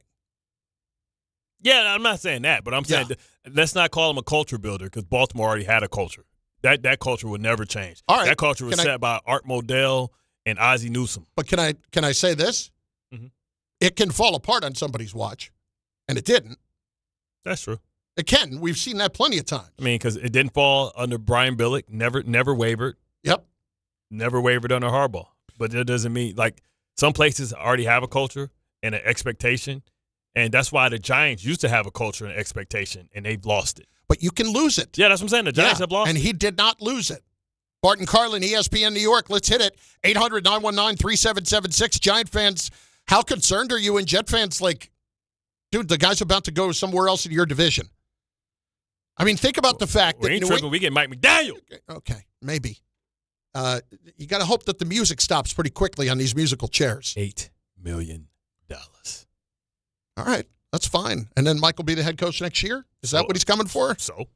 Tristan in Staten Island is up first. Tristan, what's going on? Good afternoon, gentlemen. I think it's afternoon. It is. No, whatever. Good morning still. Sorry. It doesn't matter. Anyway, I think the biggest threat to the Giants and Harbaugh is what happens in Jacksonville on Sunday. Buffalo? Because if the Bills lose, they may move on from McDermott. And if you're Harbaugh, you go to Buffalo with Allen. And then you can bring McDaniels with you if you want to. Your defense as the OC. Your defense stinks, though. But I got you. No. They make plays when they have to make plays, Bart. They're not the Ravens defense that you played on, but they're they're a decent enough defense to get them wins. They got 11 wins, 12 wins. That's because they control the ball 33 minutes on offense. Well, their offense is so great. But, so their best defense you is their get offense. You get Mike McDaniels to control that run game. So they're gonna get Mike McDaniels or are they going to get Harbaugh? No. They can get Harbaugh as the head coach, and if McDaniels wants a job, he needs an OC. Nah, I can't see that. He would do that before he'd go to the Jets. I mean, maybe, but I can't see him wanting to be underneath Harbaugh. I get what you're saying, but that just puts another great coach that the Giants will have to consider. I mean, I think Sean McDermott going out there is just as big as anybody else. He's not quite McCarthy, but he would definitely be the third best coach out there. I mean, he went to Buffalo where nobody wins and been able to dominate the division. All of a sudden, if you're a coordinator that was hoping to get a head coaching job or one of the better head coaching jobs this year, crazy. It becomes a lot more difficult. Yeah, your ass going to Arizona. Pittsburgh and Buffalo both get rid of their coaches, or both Tomlin moves on and all that. I mean, you got to tell me that those two guys aren't going to get snapped up pretty quickly? Yeah, of course. That'd be crazy work. Like you stuck to going to Arizona. You got to go to Arizona. D in Queens is next. ESPN New York. D, what's going on, dude? How are you? I'm all right. Listen, Bart, what you said about McDaniels, I've been saying for 2 weeks. I said him or the enemy because, the DC, he sucks, but we sitting here looking at Egenstrom like he's this perfect dude. No. Like, he needs to be replaced, too, demoted. He don't need to be fired. He been quarterback coach. He didn't do anything to distinguish himself at all this year. Nothing. Yeah, that's what I'm saying. Like, you probably that was bothering me all year that everyone was coming for the DC but not the OC. I'm like, Justin Fields has never looked this bad. Period. Full stop. And plus your other quarterback is a mobile quarterback. You're running an offense that's more for a pocket passer. So just other stuff too with the offense that needs to be redone. One other thing. I love what Garrett Wilson said. Literally everything. But I hate. This is a critique I've had multiple times. When you guys in the media, it seems very coordinated. One person says one thing, then another, then another, then another. If Dante Moore doesn't want to come to the Jets for whatever reason, that's his business. The Jets can't sit there and run their franchise for some dude who's never played in the NFL. I agree with that. Listen, first of all, here's the thing. If Dante Moore wants to do that, that's up to him. Good. Do whatever you want to do. The bigger issue, though, for the Jets turned around the Bengals. No, but if he's that dude, why you can't turn around the Jets? But here, I agree with that, too. Here's the other problem, though. The Jets, though, then do have to worry about what the perception is. It's not that they're turning their world around for that kid. It's, all right, well, wait a second. We've got a problem here, and now we have to try to fix it. Yeah, but they got to get better. Everyone agrees the Jets got to get better. What I'm critiquing is the media. It seems sometimes you guys just, Not when me. you get it in your head, we've been very clear. No, we've been very clear that Dante Moore has never said that he does not want to play for the Jets. There's never been a leak out of his camp. Remember that he doesn't want to play for the Jets. Remember the criticism that Shedeur got by suggesting that he didn't want to go to Cleveland? Like, how how this wouldn't garner the same energy is beyond me. Well, it hasn't come from him yet, though, or anybody in his camp. Like it's been stuff that McShay said. It's been stuff that Louis Redick said when the guys asked him about it yesterday. So until I hear it, like it's sources say he doesn't want to play for the Jets, well, then those sources are obviously the people in his camp. Mm-hmm. So that's when I'll start to get into that being a real issue. But whether or not he wants to, okay, if you don't want to, whatever, that's fine. I then have to look at myself here and figure out how I'm going to fix this. Not I have to move mountains to convince this kid to come play for me. I'm not going to do that. Right. It's Bart Carlin on ESPN New York and on the ESPN New York YouTube page. Lines are open at 800-919-3776. Now that it might be starting to line up that Miami is going to be a big player for John Harbaugh, what does that mean for the Giants? How concerned are you for the Giants? 800-919-3776 on ESPN New York. It's wildcard weekend and The Wiz has you covered. Tune into The Fine Line Saturday at 8 a.m. where The Wiz talks about all 6 football games, including Green Bay at Chicago and Buffalo at Jacksonville. And The Wiz gives his Super Bowl prediction. It's a must-tune-in Saturday at 8 a.m. Plus, The Wiz talks college basketball, NBA, hockey, soccer, and more. Follow The Wiz on Instagram at Joe Wiz Sports. It's the best bet in town. The Fine Line with The Wiz Saturday at 8 a.m. Be ready to win. Presented by Robinhood. He crosses, spins, pulls up. With Robinhood Prediction Markets, buy or sell your predictions all game long. No house odds, just you versus the market. Put your sports IQ to work. Trade every shot, block, steal, run, and moment that shifts the game. With Robinhood Prediction Markets, trade every play. Visit Robinhood.com/predict to start trading. Futures and cleared swaps trading involves significant risk and is not appropriate for everyone. Event contracts are offered by Robinhood Derivatives LLC, a registered futures commission merchant and swap firm. Mornings with DiPietro and Rothenberg. I want John Harbaugh as coach of this team. He likes the Giants. He likes Dart. They like him. This needs to get done. And then you're going to get the people. His record in the postseason is barely above 500. He's only been to the Super Bowl one time, and he hasn't been to the Super Bowl in a decade. And get me to the point where every year, if I don't go to the Super Bowl, that's a disappointing season. Get me there. DiPietro and Rothenberg, morning 6 to 10 on ESPN New York and streaming live on YouTube. Hey, fans! Welcome back to Fansville's Cheers and Tears. Oh. Okay, so everybody deals with losing, right? To a rival on a last-second field goal. Whatever, it's fine. I'm totally fine. But I cope with losing with an ice-cold Dr. Pepper. Those 23 flavors are so delicious. They totally wash away the pain of your college football team taking a big fat L. College football, it's a pepper thing. Some people just know you can save money on car insurance by checking Allstate first. To check if they're going for it on 4th down, before going to the concession stand. Yeah, give me 3 hot dogs, 2 jumbo touchdown, baby! What? Hey, buddy, you want cheese with those? Yeah, checking first is smart. No. So check Allstate first and see what you could save. You're in good hands with Allstate. Potential savings vary, including based on how you buy, subject to terms, conditions, and availability. Allstate North American Insurance Company and affiliates, Northbrook, Illinois. The wild card round is here, and FanDuel is turning on playoff mode. All customers get a profit boost pack every NFL playoff game day. Each game day during the wild card round, you'll find a pack loaded with multiple profit boosts waiting for you in the app. I am loving what I've seen from the Bears late in the season. I'm kind of feeling them.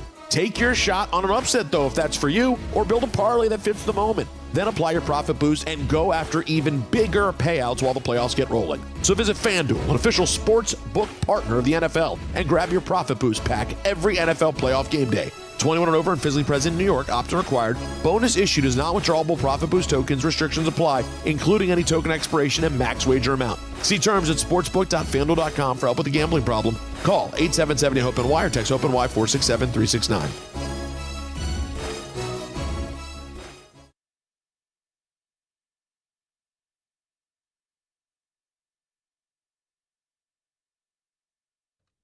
He's a fan. He's a fan. He's a fan. He's a da. Yeah, yeah, yeah, yeah.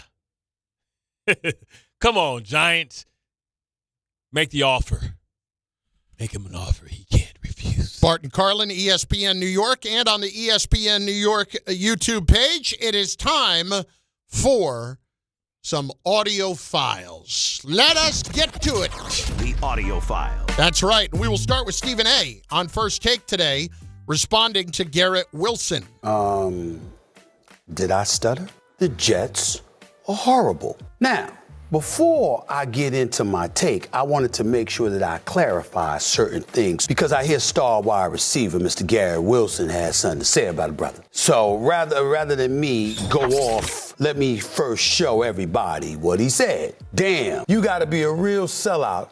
Interesting choice of words. And above all, a square to be on ESPN. Be on ESPN nowadays. Used to love that show. Couple of things, my brother. If you check the news, First Take, record ratings, #1 show. Come April, we'll be #1 for 14 consecutive years. That's #1. Number 2, with all the years of success that we've had, we've never had greater success on this show than in 2025. Thank you, thank you, thank you, and all the contributors out there. Here's the other cut from Stephen A.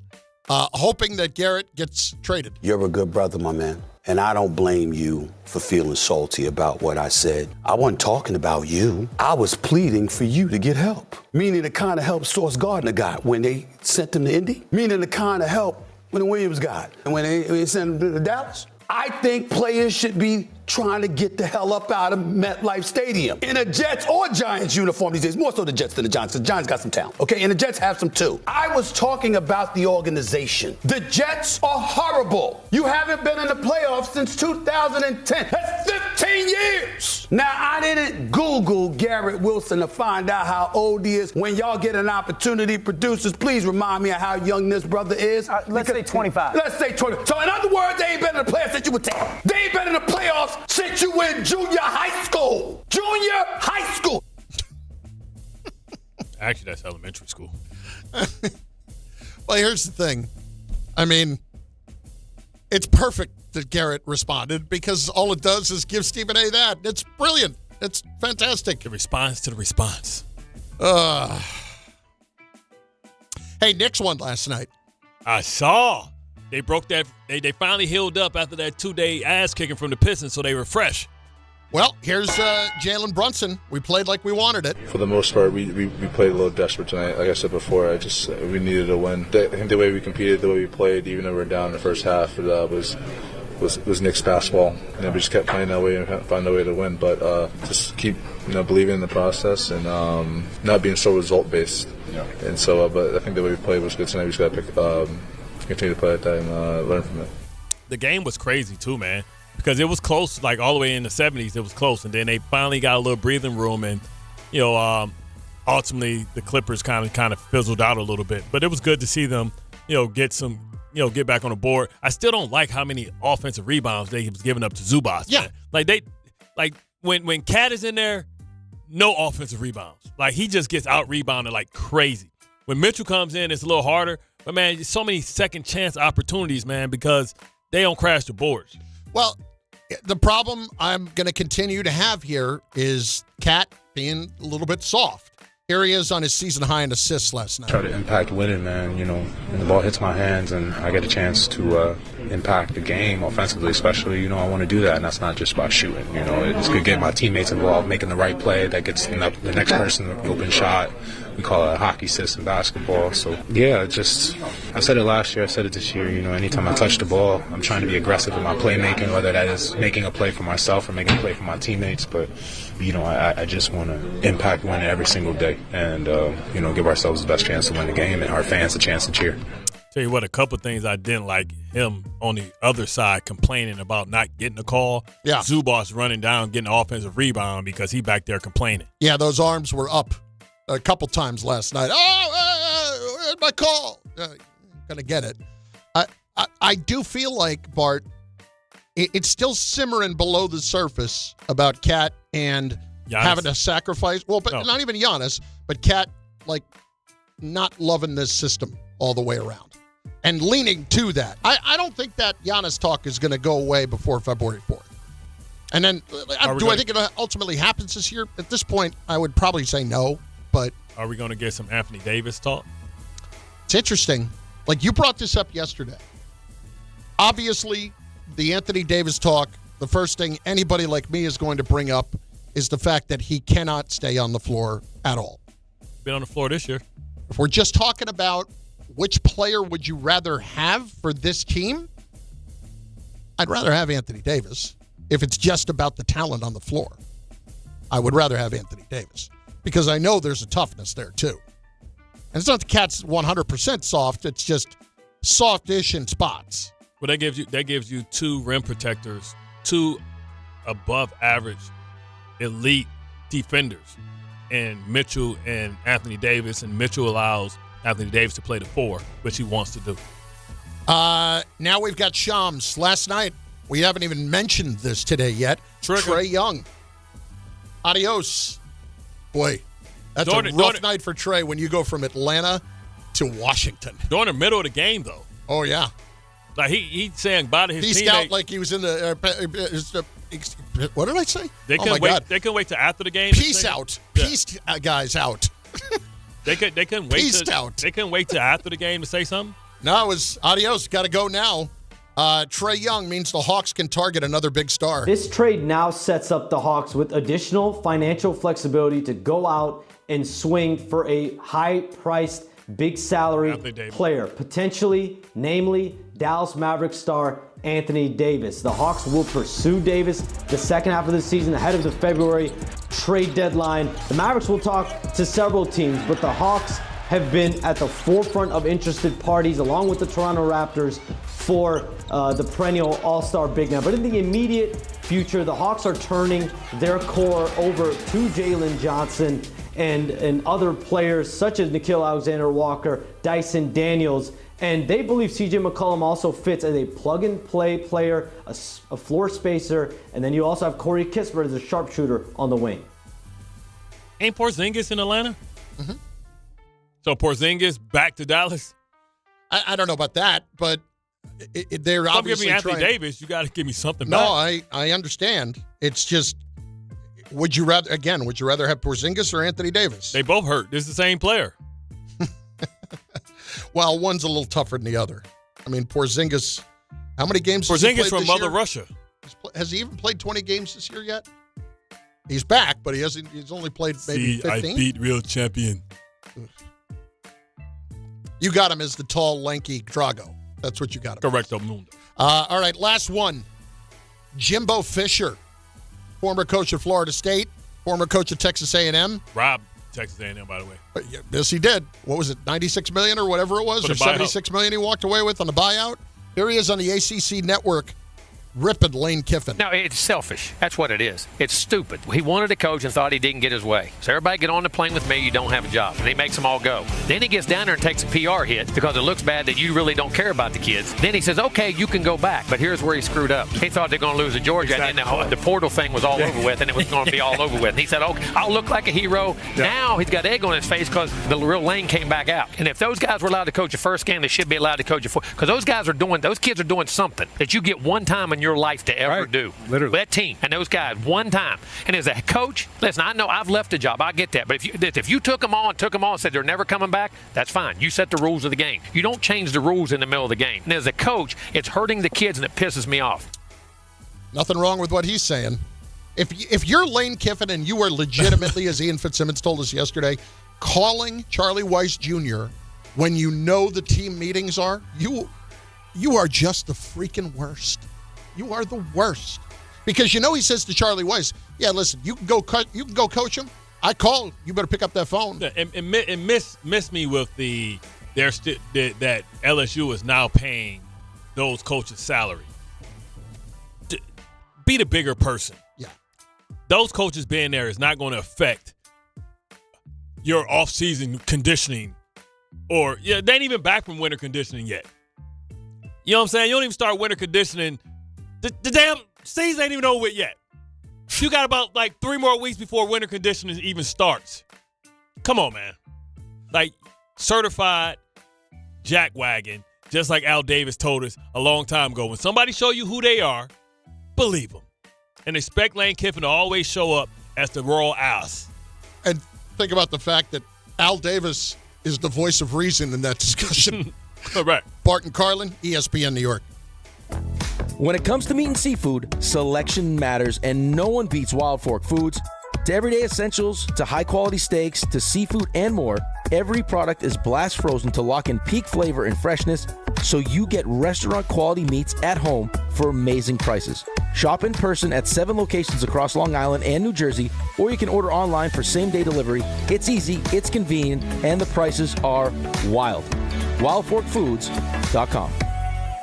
If you've been injured in an accident that wasn't your fault, then you need a lawyer who knows New York's unique personal injury and workers' compensation laws. At the Parisman Firm, they have decades of experience handling all types of accident cases and a proven track record of delivering huge results. Their team has already recovered nearly $1 billion for injured New Yorkers. From construction to car accidents and slips and falls, they've got you covered. Call the Parisman Firm now at 718-WORKERS, where your case is their cause. Get the justice you deserve today. 1 in every 6 men is likely to be diagnosed with prostate cancer in his lifetime. That's why New York Presbyterian wants to remind men over 50 to book a prostate cancer screening. A simple blood test is all it takes. It could save your life. Screenings are available across New York City and Westchester at locations near you. Schedule your annual prostate cancer screening today at nyp.org/cancer screening. Stay amazing. New York Presbyterian. Hey, New York and New Jersey, Boost Mobile has an unlimited talk, text, and data plan that's only $25 a month forever, meaning you'll only ever pay $25 a month for the rest of your life. Who wouldn't want unlimited wireless when it only costs $25 a month forever? If you don't, you must be one of those people who enjoy overpaying for their phone plan. $25 a month forever is truly as good as it gets, so go online and switch now at boostmobile.com. After 30 gigabytes, customers may experience slower speeds. Customers will pay $25 a month as long as they remain active on the Boost Mobile Unlimited plan. Every 40 seconds, a child is reported missing. That's 2,000 children every single day. It's a heart-wrenching reality that we can no longer ignore. Find the Children is a non-profit organization dedicated to helping find missing kids. You can be a part of their mission by donating your unwanted vehicle, running or not. Call 1-800-294-0222. We guarantee that you will receive the maximum tax deduction. We provide fast, free pickup with 24-hour response. Call 1-800-294-0222. Find the Children provides crucial resources to help find missing children and educational materials to teach kids how to recognize and avoid predators. Our recovery programs have a proven track record of reuniting kids with their families. It's time to act. Donate your unwanted or unused car. Help us build a world where every child is safe. Pick up the phone and call 1-800-294-0222. Together, we can bring these kids home safely. This advertisement was paid for in partnership with Cars R Us and Find the Children. The College Football Playoff Semifinals on ESPN Radio. Tonight in the Verbo Fiesta Bowl. From 47 yards, he got it! Ole Miss faces Miami. And it's intercepted! It's going to be a Miami pick six! Then on Friday in the Chick-fil-A Peach Bowl. It's Indiana, Oregon. The College Football Playoff Semifinals, 7 Eastern. Tonight and tomorrow on 1050 ESPN and the ESPN New York app.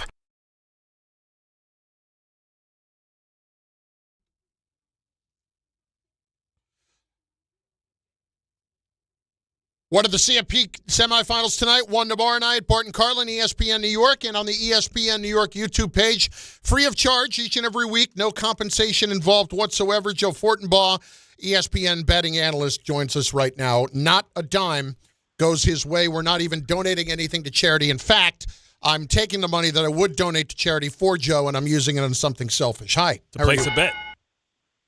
Like what? Arby's? You finally hit Arby's? I haven't hit it yet. Not once. Not once. What are we doing? I'm not going out of my way for Arby's. There's not a Arby's near me. You think I'm... Listen, I'm like you, Joe. I very much want to control every aspect of my time, and I am not driving out of my way for Arby's. I think he's taking a sabbatical from Carlin's Corner. No, I'm coming back. It's coming back next week or so. I was going to say, I haven't seen anything from the big fella, but I figured the holidays, you've been calling a lot of college games. You're probably starting that new diet like all of us in January, so maybe we get a hummus review sometime in the future. He's lost 13 pounds. No. 16. 16. Now, can you tell? Of course not. That's like, that's like a drop of sweat.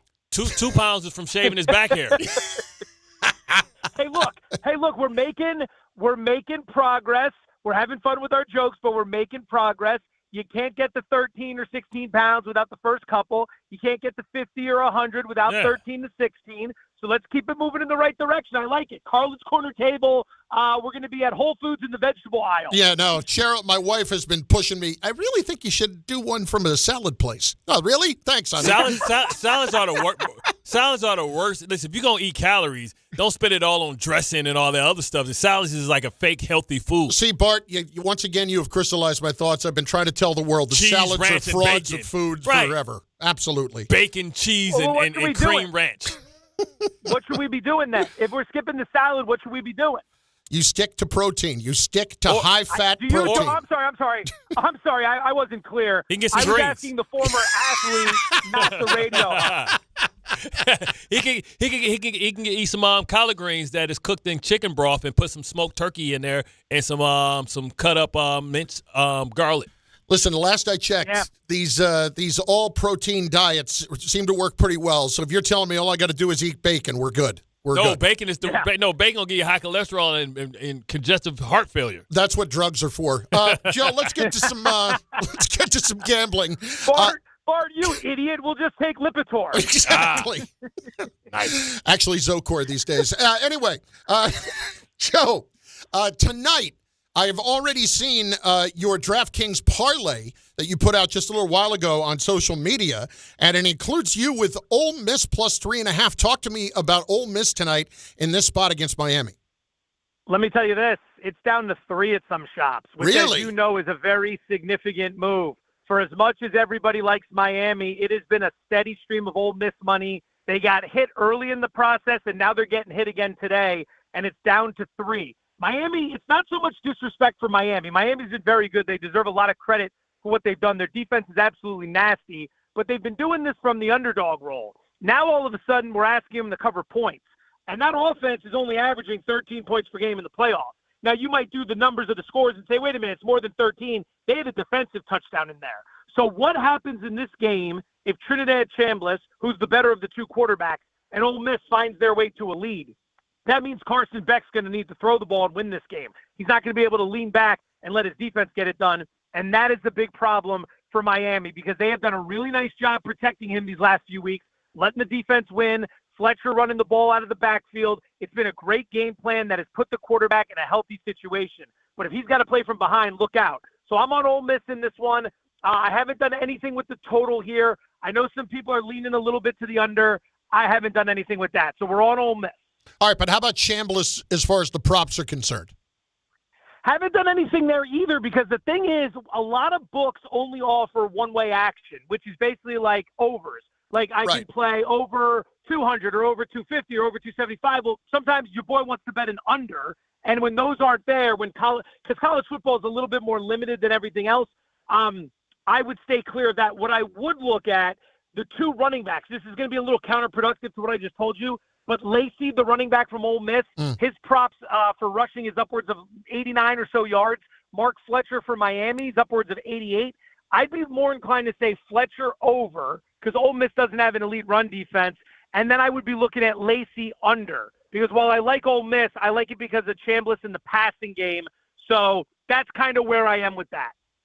All right, we got tomorrow night, Indiana and Oregon, a rematch here. Where are we on this game? Joe, to me, just quickly, Oregon was the most talented team that I saw all year, but Indiana's doing things that nobody expected them to do. That's true. This is a great matchup. Love the fact that we have a rematch here. I'm on Oregon. The money's been coming in on Oregon as well. I can understand the hesitation for the people who want to back Indiana, but I'd ask you this. How jacked up were those same people to play Indiana against Alabama?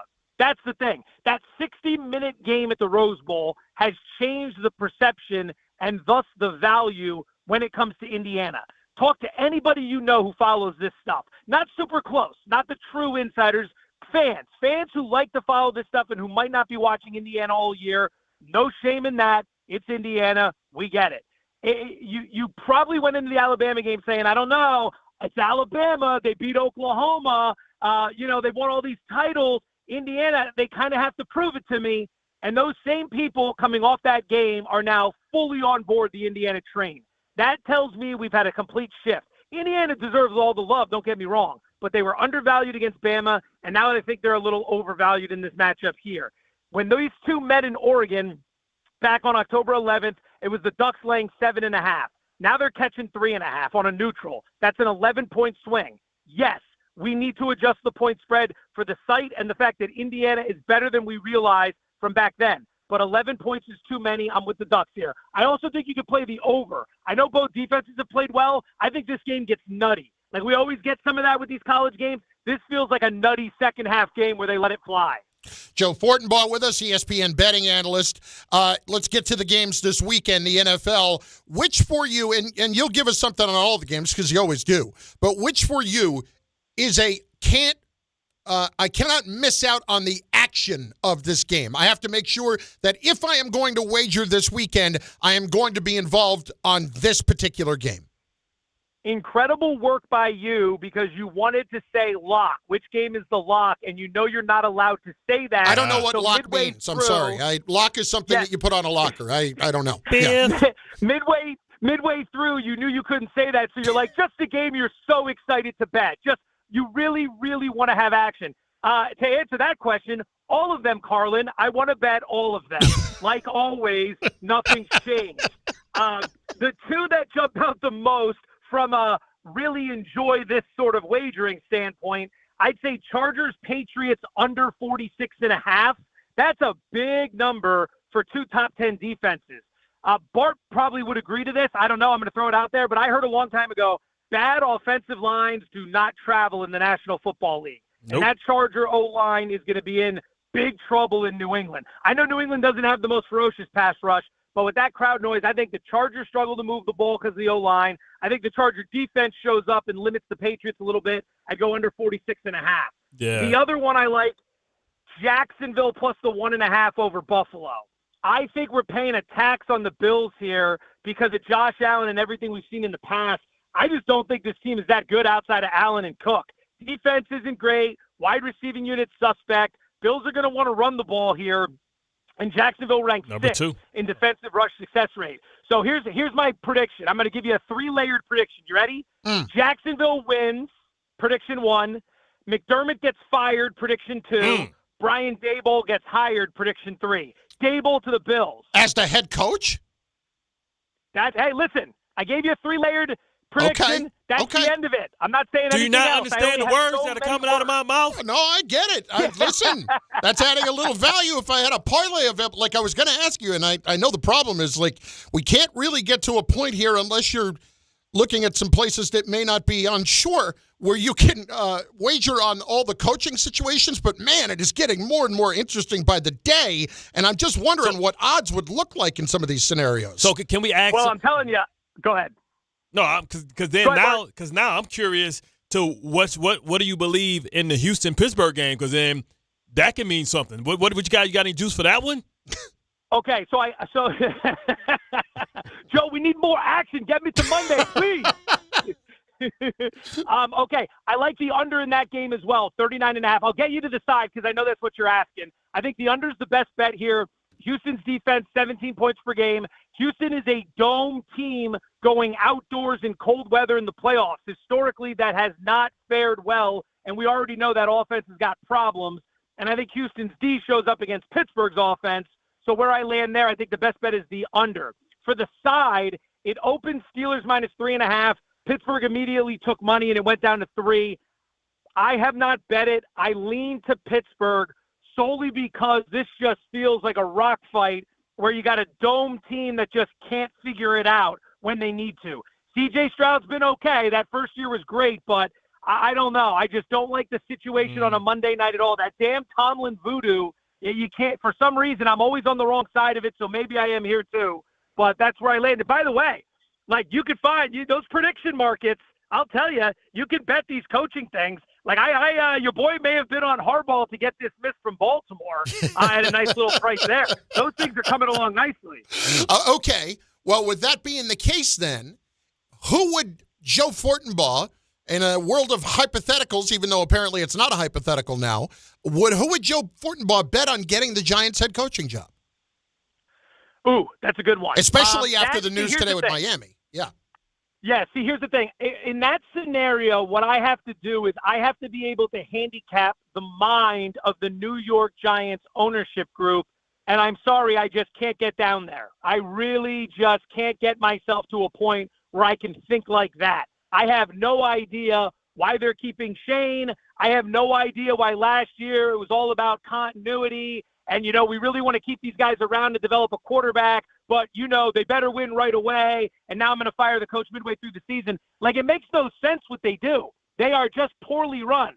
So you're asking a really intelligent person to make a really unintelligent decision. I'm sorry, I just can't do it. My brain won't allow.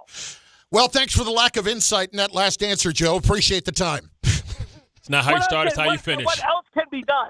What else can be done? Is there anything else here? Can we suggest playing under 44.5 in the Eagles-49ers game? Can we tell you that the Packers might be the right side on Saturday night? Can we say if you watch Get Up tomorrow, you might see me fighting Bart Scott because it's a loaded cast, and I know that means less minutes for me, so I'm going to have to get in there and mix it up tomorrow. We're coming off college. We each going to get 15 minutes a pop. I tell you what. Yeah. I'll give you $10 if you go on tomorrow, raise your arms up and say, "Are you not entertained?" I'll tell you, last week, the best seat in that house is sitting next to Bart because there's a bunch of jokes that are happening when our mics are cut and the show is going on. We were just reciting lines from Booty Call for like 5 straight minutes last week. Yeah, man. Greenberg had no idea what was happening. He's like, okay, which one of you guys are buns? We'll talk next week, brother. Thanks. My pleasure. Don't worry about sending me any money or anything. I do this for the love of the game. I know you do, and that's why we won't. Thank you. Joe Fortenbaugh, ESPN betting analyst, who joins us each and every week free of charge. See him in the morning. Bart Carlin, ESPN New York.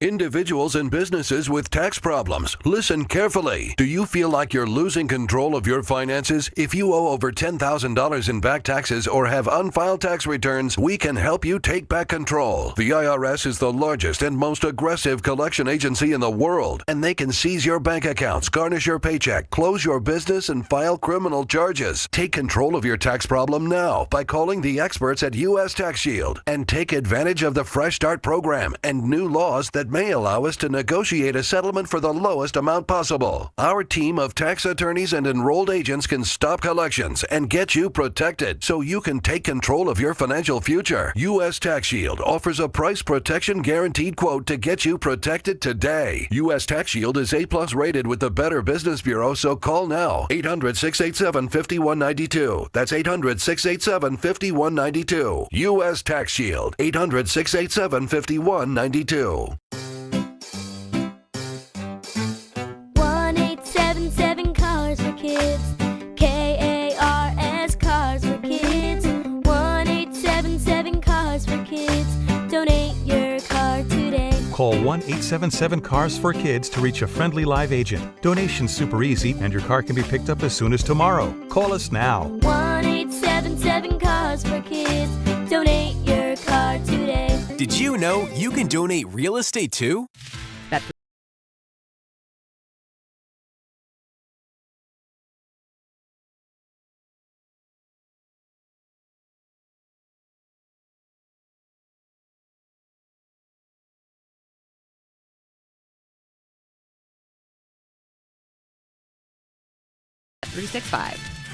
Gambling problem? Call 1-800-GAMBLER. 21 plus only. Must be physically located in New Jersey. T&Cs apply. Individuals and businesses with tax problems, listen carefully. Do you feel like you're losing control of your finances? If you owe over $10,000 in back taxes or have unfiled tax returns, we can help you take back control. The IRS is the largest and most aggressive collection agency in the world, and they can seize your bank accounts, garnish your paycheck, close your business, and file criminal charges. Take control of your tax problem now by calling the experts at U.S. Tax Shield and take advantage of the Fresh Start program and new laws that may allow us to negotiate a settlement for the lowest amount possible. Our team of tax attorneys and enrolled agents can stop collections and get you protected so you can take control of your financial future. U.S. Tax Shield offers a price protection guaranteed quote to get you protected today. U.S. Tax Shield is A+ rated with the Better Business Bureau, so call now. 800-687-5192. That's 800-687-5192. U.S. Tax Shield. 800-687-5192. Hey, this is Jalen Brunson. Jalen Brunson for three. And this is your home for New York Knicks basketball. This is 880 ESPN. WHSQ and WCBS-FM HD2, New York. Bart Scott. What the hell? Chris Carlin. Take a hike. We're good. This is Bart and Carlin. Buckle your chin strap. We about to bang. On ESPN New York and streaming live on YouTube. Noon, ESPN New York, Bart and Carlin. It's noon on Thursday, in fact. That will mean something momentarily. But first, the fact that it's noon means what? It's the power hour. Giants, get your quarterback, get your coach. Get him now. It's getting scared. It's getting away from you. We said it was the best job in football. Is it really? We have to re-examine. Will Shane cost you the coach that you want? No, it won't. He will not. That will absolutely not happen. That will absolutely not happen.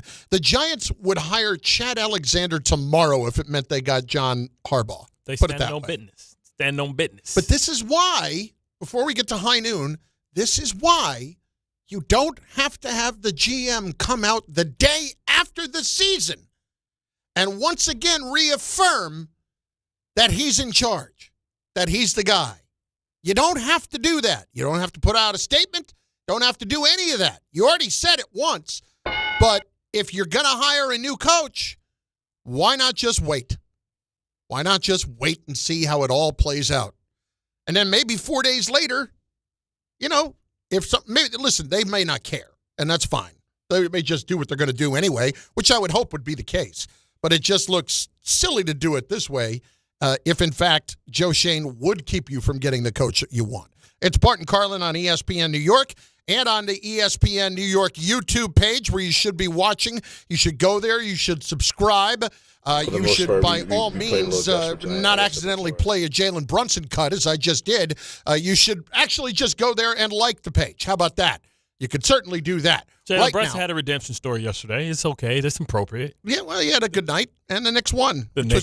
Which was a nice little, moment to get out of that little funk. And here was Jalen Brunson after the game. I'm the only winner on the team. The rest of them are losers, either by choice or by birth. I should have played that for FORTENBAUGH. He loves that. He absolutely loves that. Let's get to a little high noon.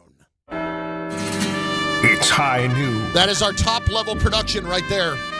A little music from the Southwest. Chisholm, duly elected. My name is Sam Chisholm. I'm a duly sworn warrant officer of the circuit court. We both played it at the same time. Good job by Joe. That's on me. I should have played it first. And fight. Round one, fight. The Giants should be watching Ruben Bain tonight. I mean, I would say yes. Mulalaga as well, because I think the Giants need to get a dominant right tackle on the opposite side of Thomas. You talk about completing and being able to protect Jackson Dart. He's by far he's like Mimbu was last year. He's seen as Mimbu was, maybe even better, a little bit more high profile.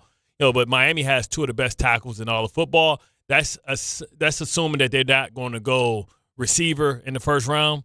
You want to try and when you get a franchise quarterback, and if they're identifying Jackson Dart as a franchise quarterback, then you got to do everything. Your first couple of drafts after you get that guy got to be about protecting him and making sure that he can stay upright. I would say to Giant fans tonight, just pay attention to Ruben Bain. Yeah. This is a guy that can ruin a game quickly. And I know what you're going to say. Abdul Carter. I know what you're going to say. Kayvon Thibodeau. Brian Burns. All of it. I get it. I just would once again point you back to when the Giants won Super Bowls in the last 20 years. What did they do? Kianukwa. Kiwanuka, they kept O.C. drafting them. They kept drafting Justin them. Tuck. They kept Michael Strahan Jr.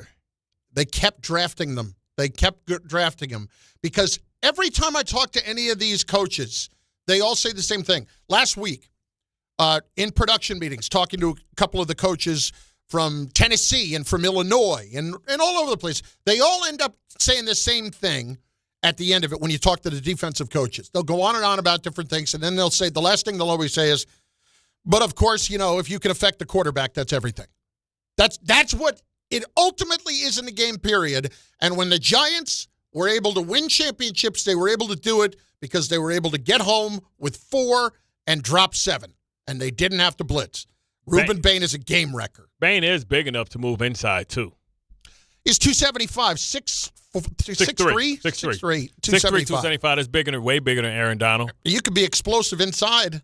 That's a whole. I mean, that's him next to Dexter Lawrence. Well, that's a NASCAR package. Yeah. But it really works if you're in a 3-4 because you can get all those guys out there. You can get Burns out there. You can get Thibodeau out there. Put him at the 5 technique, which is pretty much just shooting gaps. All I'm saying is don't rule out the Giants and Ruben Bain.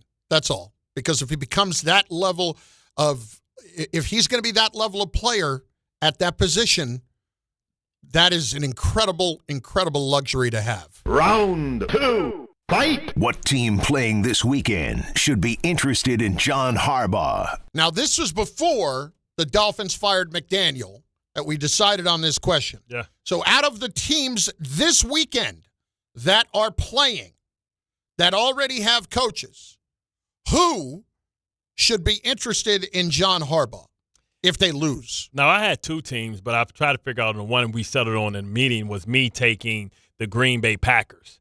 I believe that's where we settled in. Is it not? Go ahead, yeah. Okay. So, for me, it was the Green Bay Packers. You talk about LaFleur. He's been good, not great. And if he finds a way to lose to the Chicago Bears after the Bears were in the bottom of the division, only to come be outcoached by Ben Johnson, then you have to take a strong look to see if he's your leader for the future. This team put all their chips in the middle of the table. This is a team, I like to remind people, that build their team through the draft, and that also never drafts receivers in the first round until this year when they drafted Matthew Golden, and then they made a massive trade, giving up 2 first-round draft picks for Micah Parsons. And then after that, giving him a humongous deal, making him the highest-paid quarterback in the league. And if this leads to a first-round exit, bro, maybe you've outstayed your welcome. It's the Bills. I understand the discussion around the Packers. I get it. Bills lose to Jacksonville this weekend. John Harbaugh's a better coach than Sean McDermott. Now, Sean McDermott will get another job pretty quickly, too. But come to the Giants. If I'm Buffalo, I would absolutely consider hiring Sean McDermott if I were the Giants. I'd hire him in a minute before I'd hire Kevin Stefanski. In a minute. This would be the opposite world. This would be a defensive coach. Yeah, but as long as I get good offensive coaches around him. Is he bringing Joe Brady with him? I don't know.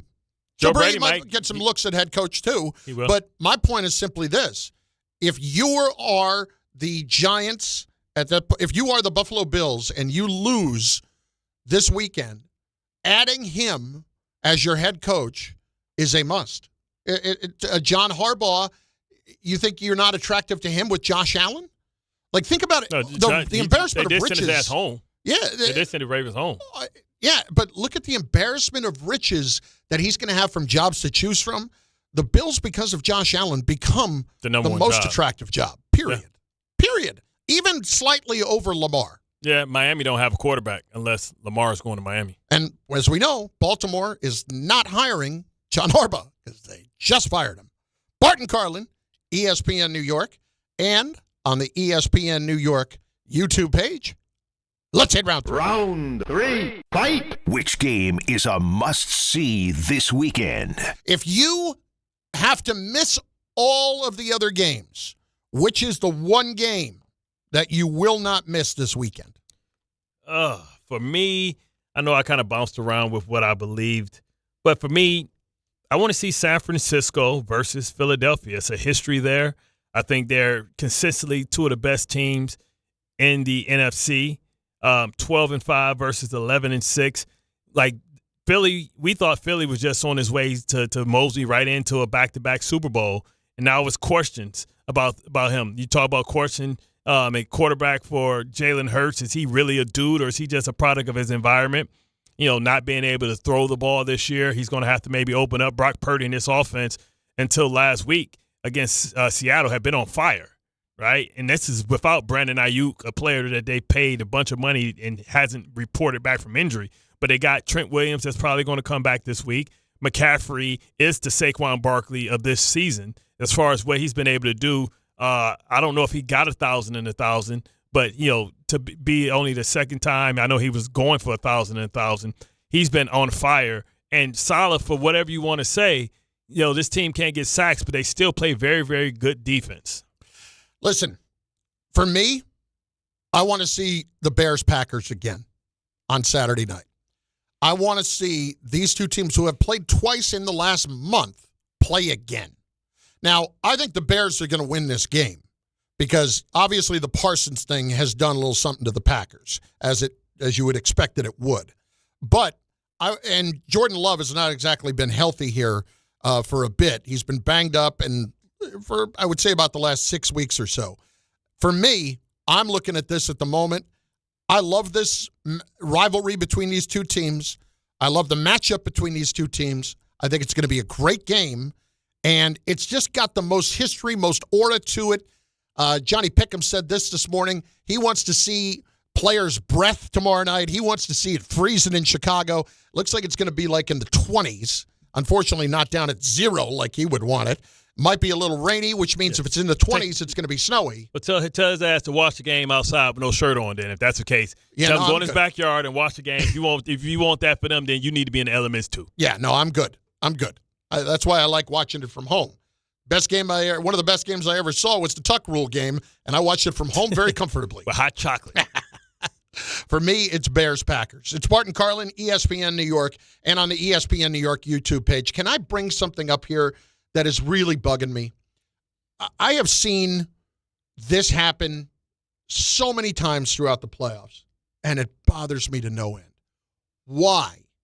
Why is it that we have to give a division winner a home game when they are a bad division winner? Why do we have to give the Panthers a home game against the Rams? Because it happens every once in a while. Because it's hard to kind of say. That's almost like with the rankings in college. Teams don't play the same schedule. I know. You have to reward the person for winning your division. It's the most consistent way to figure out who the better teams are. Because let's just say this year, New England. Is New England's record really the same as Seattle's? Being that the teams that's in the division? I understand that. But they got the number 2 pick. But over the years, those things tend to balance themselves out. Right. And in that other direction, we rarely get a 7 or 8 win team that goes to the playoffs. Last year, that wasn't the case. Last year, we had teams, that was 11. Because if you do it the other way, you'll make the argument that, okay, well, every team in the 1, 2, and 3 seed should be the teams in the NFC West. To me, though, even though you can point to, let's talk about Monday night, for instance. Yes. That game's in Pittsburgh. It's a 10-7 Steelers team against a 12-5 Texans team. Texans have won 9 in a row. They deserve that game to be at home. No, they don't. Yes, they do. If they want to do that, they should have won their division. The team that went and won the division went 13-4. And it bees like that because last year the Steelers were on the other end of it, right? Because the Ravens won a bunch of games. I hate the fact that the Carolina Panthers are going to host the Rams this weekend. I've got that. But if you're the better team, you should win, though. If you're the better team, you should win. I've got the 49ers going on the road to Philadelphia. The 49ers are 12-5 with all the injuries they've had. They only won one more game than Philadelphia. That doesn't matter. Overall, they had a better record. You have 3 teams with better records that are going on the road this weekend. That sucks. That sucks. That only happens and it really works like every blue moon. But it's happening more and more now because we've got 7 teams in the playoffs.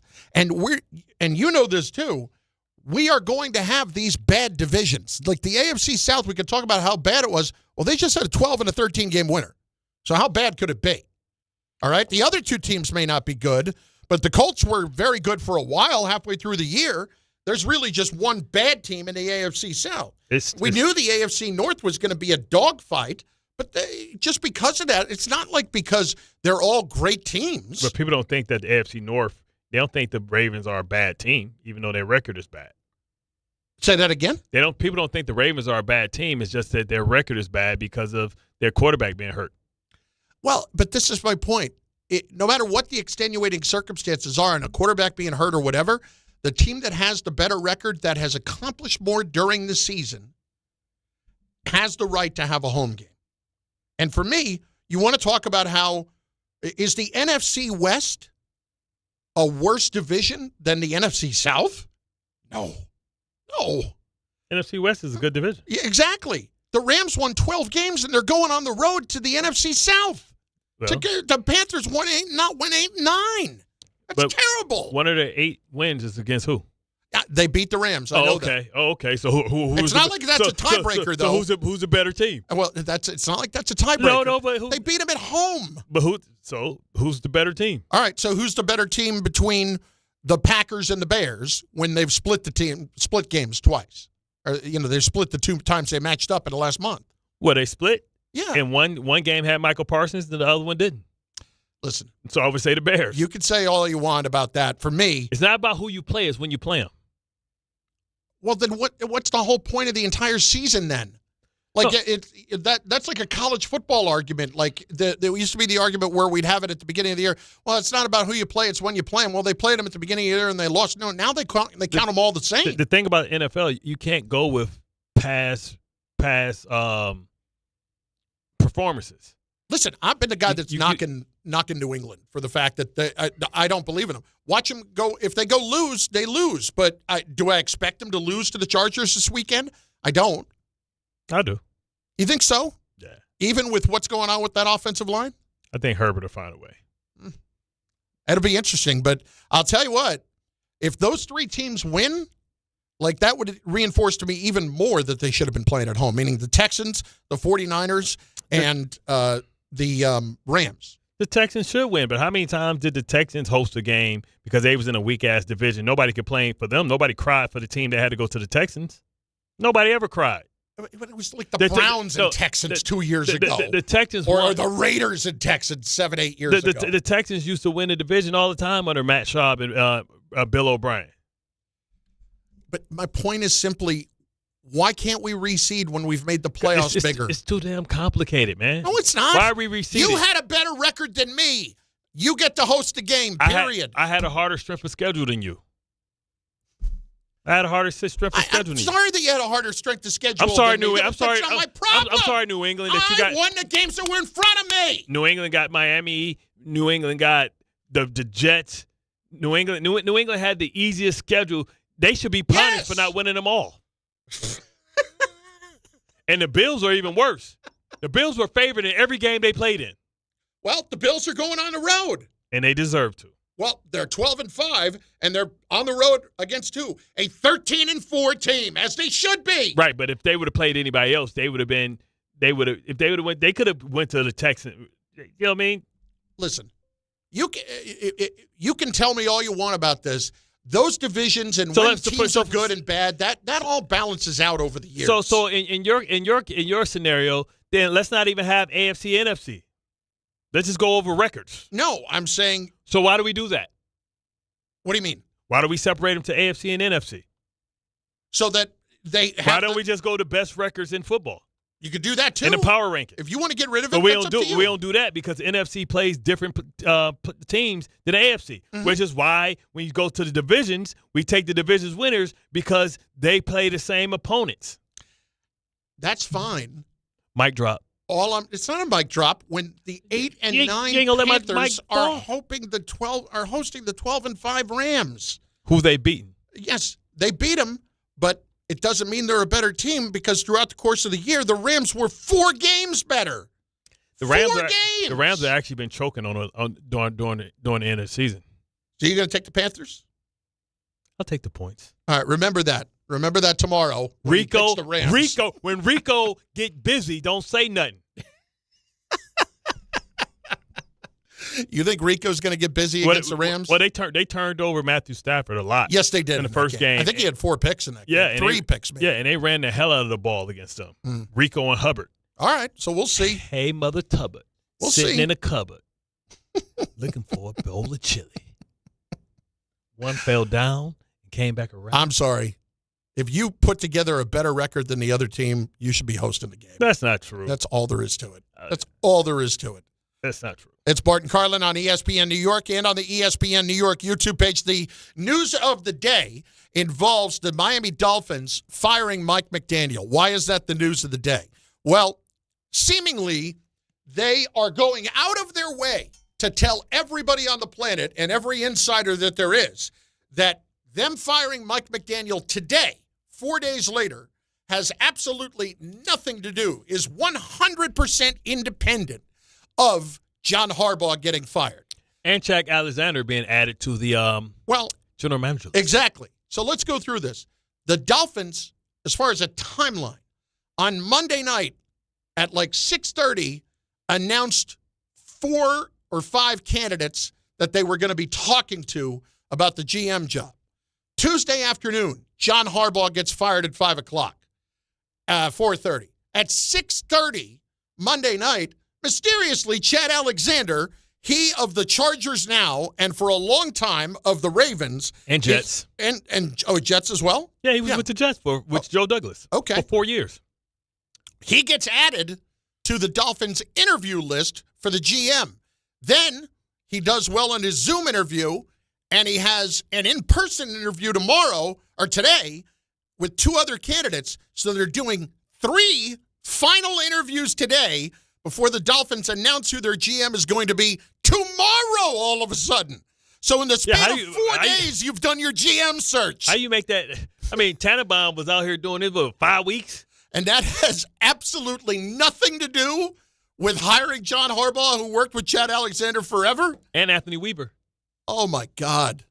Anthony Weaver actually played for the Ravens. No, I know that. And then he actually was on the coaching staff with Harbaugh 2 years ago. Exactly. Before he went to Miami. Well, all of this is true. And this is a problem for the Giants. Because the Giants now have more major competition to get John Harbaugh to be their coach. Here's what the Giants need to do. Schedule an appointment first. See, if Miami says they haven't reached out to anybody, they just made the firing. Oh, we just did this. It's crazy. It's all a madhouse, how it's all happening now. You need to get Harbaugh on the first thing. Like, we want to schedule. You said you're not talking the next week. We don't need a phone interview. We need an in-person interview. You've already made it to the finals. Let me just ask you this question. If you're the Giant, or if you're John Harbaugh, what's the best job to get right now? Because he has now said, I'm not talking to anyone until next week. In other words, we're waiting out the weekend, too. Yeah, I want to watch the games and watch my brother hang out a little bit. So let's see, and let's see who else gets fired. That's what you're also saying. Now, what he going to say is, if Mike Tomlin gets fired, he going to say, hey, I'm ready to interview. Yeah, Pittsburgh. I'm ready to interview. Well, because Mike Tomlin's going to be right there as well. Yeah. And all of a sudden, the price tag is not as good as he would want it to be, which is why, if I were him, I might be waiting on this a bit. I might not be waiting on this quite a bit. Yeah. I might be trying to get this done a little bit sooner rather than later. You add Sean McDermott, and you add, but a job like Buffalo could open. Mm-hmm. So you might want to wait. So my point is simply this: would we rank, if Buffalo were to come open, does that immediately become the best job? Yes. Because of Josh Allen. Yes, and the recent success of the team. What is the number 2 job at that point? I would probably say I like Atlanta. For Harbaugh specifically. I like Atlanta. Atlanta. Yeah, you may have some hesitation about Penix. But Penix, I think, outside of the health, head-to-head, is no worse than Jackson Dart. What makes Atlanta different is they have probably the best or second-best offensive player in football in Bijan Robinson. What about the Dolphins? Then they have Drake London. I would probably say that you still have Atlanta in front of the Dolphins and the Giants. No, I would have Buffalo, Atlanta. Yep. And then I would have and I say Atlanta because also you're in a weaker division. Mm-hmm. And you're a team that basically was tied with everybody in the division You had the same record as the division champs. And you have probably one of the most talented teams in that division. You know, you cut Kirk Cousins, you dump that money. You can go out and get a Malik Willis if you want, or figure out what you want to do with Michael Penix. So I will go there, and then I will go with the Giants job because of Jackson Dart. But outside of Jackson Dart, they have a solid defense. But I think Harbaugh is still a purist, right?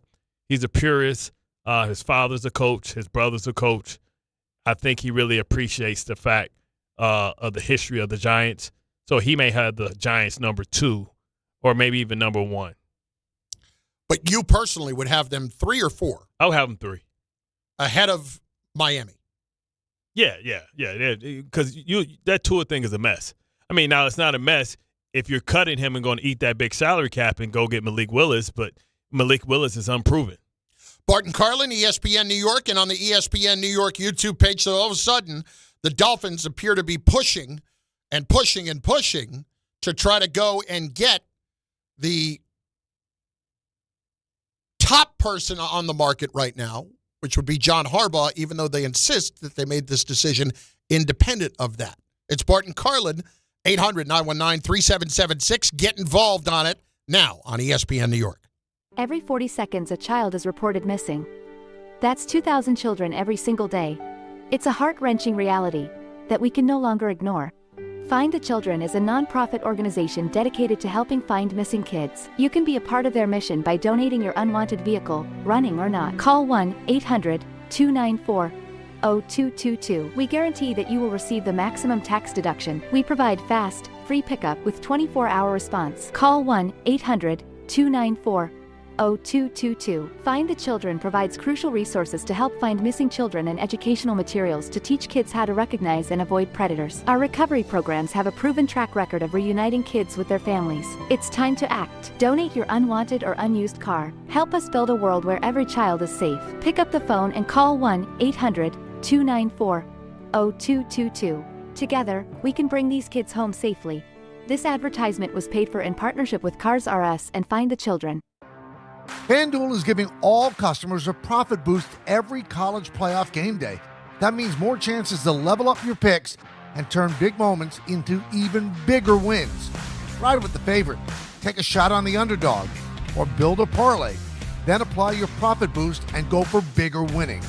FanDuel is the best place to get into the football action all playoff long. And when you win, you'll get paid instantly. So visit FanDuel.com/local to get your college playoff profit boost today. 21 plus and physically present in New York. Opt-in required. Bonus issued as non-withdrawable profit boost tokens. Restrictions apply, including any token expiration and max wager amount. See terms at sportsbook.fanduel.com. For help with a gambling problem, call 1-877-8-HOPE-NY or text HOPE-NY 467-369.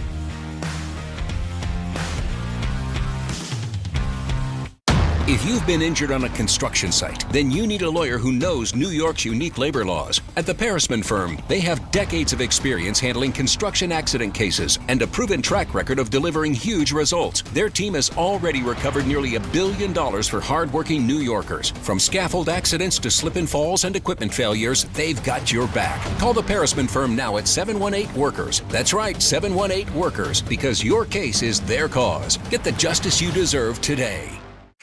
What if your instincts could pay off? With Robinhood Prediction Markets, you could put your sports IQ to work on the games you know best. It's not you against the house. It's you participating in a live market. Buy or sell your predictions all game long. Trade every play with Robinhood. Visit Robinhood.com/predict. That's Robinhood.com/predict. Futures and cleared swaps trading involves significant risk and is not appropriate for everyone. Event contracts are offered by Robinhood Derivatives LLC, a registered futures commission merchant and swap firm.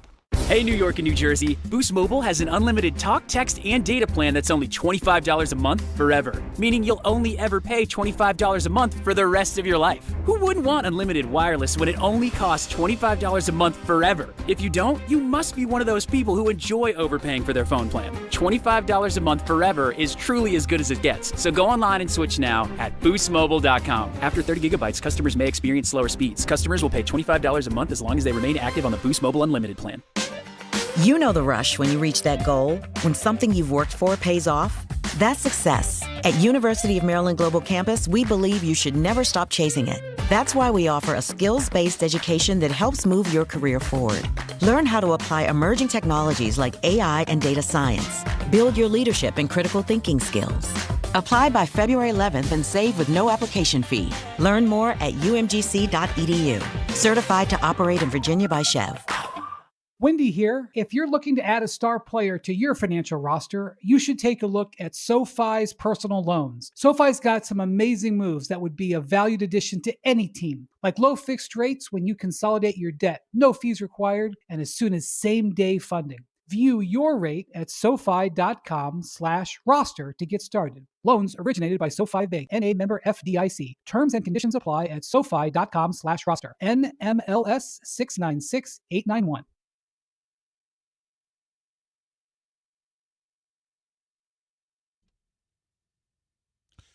800-919-3776, 800-919-ESPN, Bart Carlin, also on the ESPN New York YouTube page.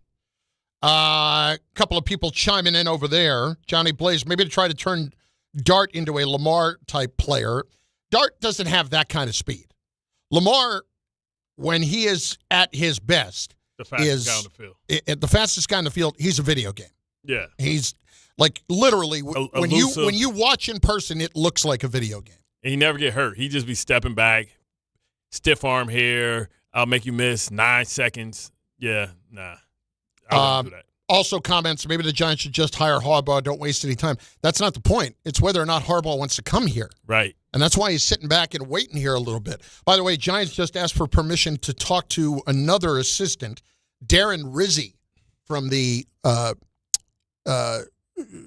Sean Payton special teams coordinator. See, he's a Jersey guy. See, that's why Joe Shane need to be fired. Why the hell are you wasting our time with that, man? Man, you wasted time, man. Listen, I think they're compiling their list of candidates, and I don't think Darren Rizzi's wasted time. He was the guy who was the interim for the Saints a couple of years ago. I don't care. You asked permission to speak to the special team dude that we don't even know. No. McCarthy, I might fire you because of that. This the list. This the best your list you can do. They worked together in Miami for 9 years or 8 years. Exactly. You trying to mess with your boys? Nah. See, you got to go. You like, what are we doing? I'm just reporting the news. Harbaugh. I don't hate that one as much as you do. Harbaugh. I don't hate that one at all. But that's just me. McCarthy. What's our real list? Players love that guy. No, I don't care what players love. Players love that guy. Everybody loves the special team coach. He's fun because he's like one of you. He damn near not even a real coach. This is the one that I'm really interested in, though. If Tomlin gets let go, could you see Harbaugh interviewing with the Steelers?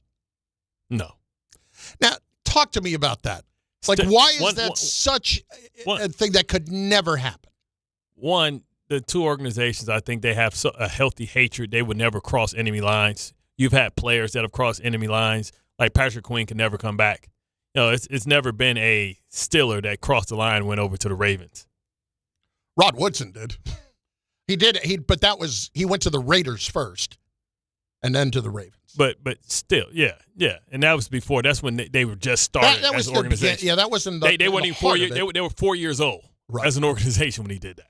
I'd have to think about it. I'm sure there's been somebody, but nobody of massive consequence. I mean, they're 30 years in. That was 26 years ago when they were damn near an expansion team. But part of me, just from an entertainment standpoint, would love to see Harbaugh interview with the Steelers and then Tomlin interview with the Ravens.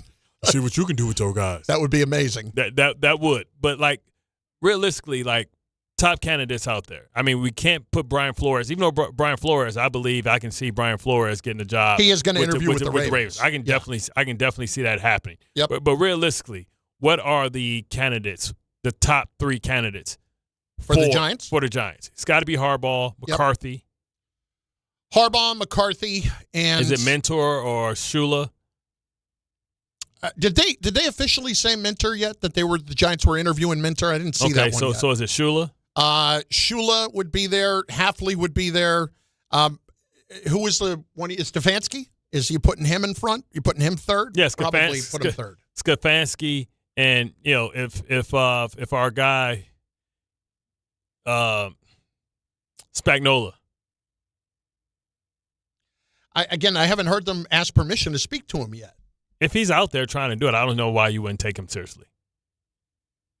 There must be a reason that the Giants wouldn't be knocking on his door. Because Arizona asked to speak to him, correct?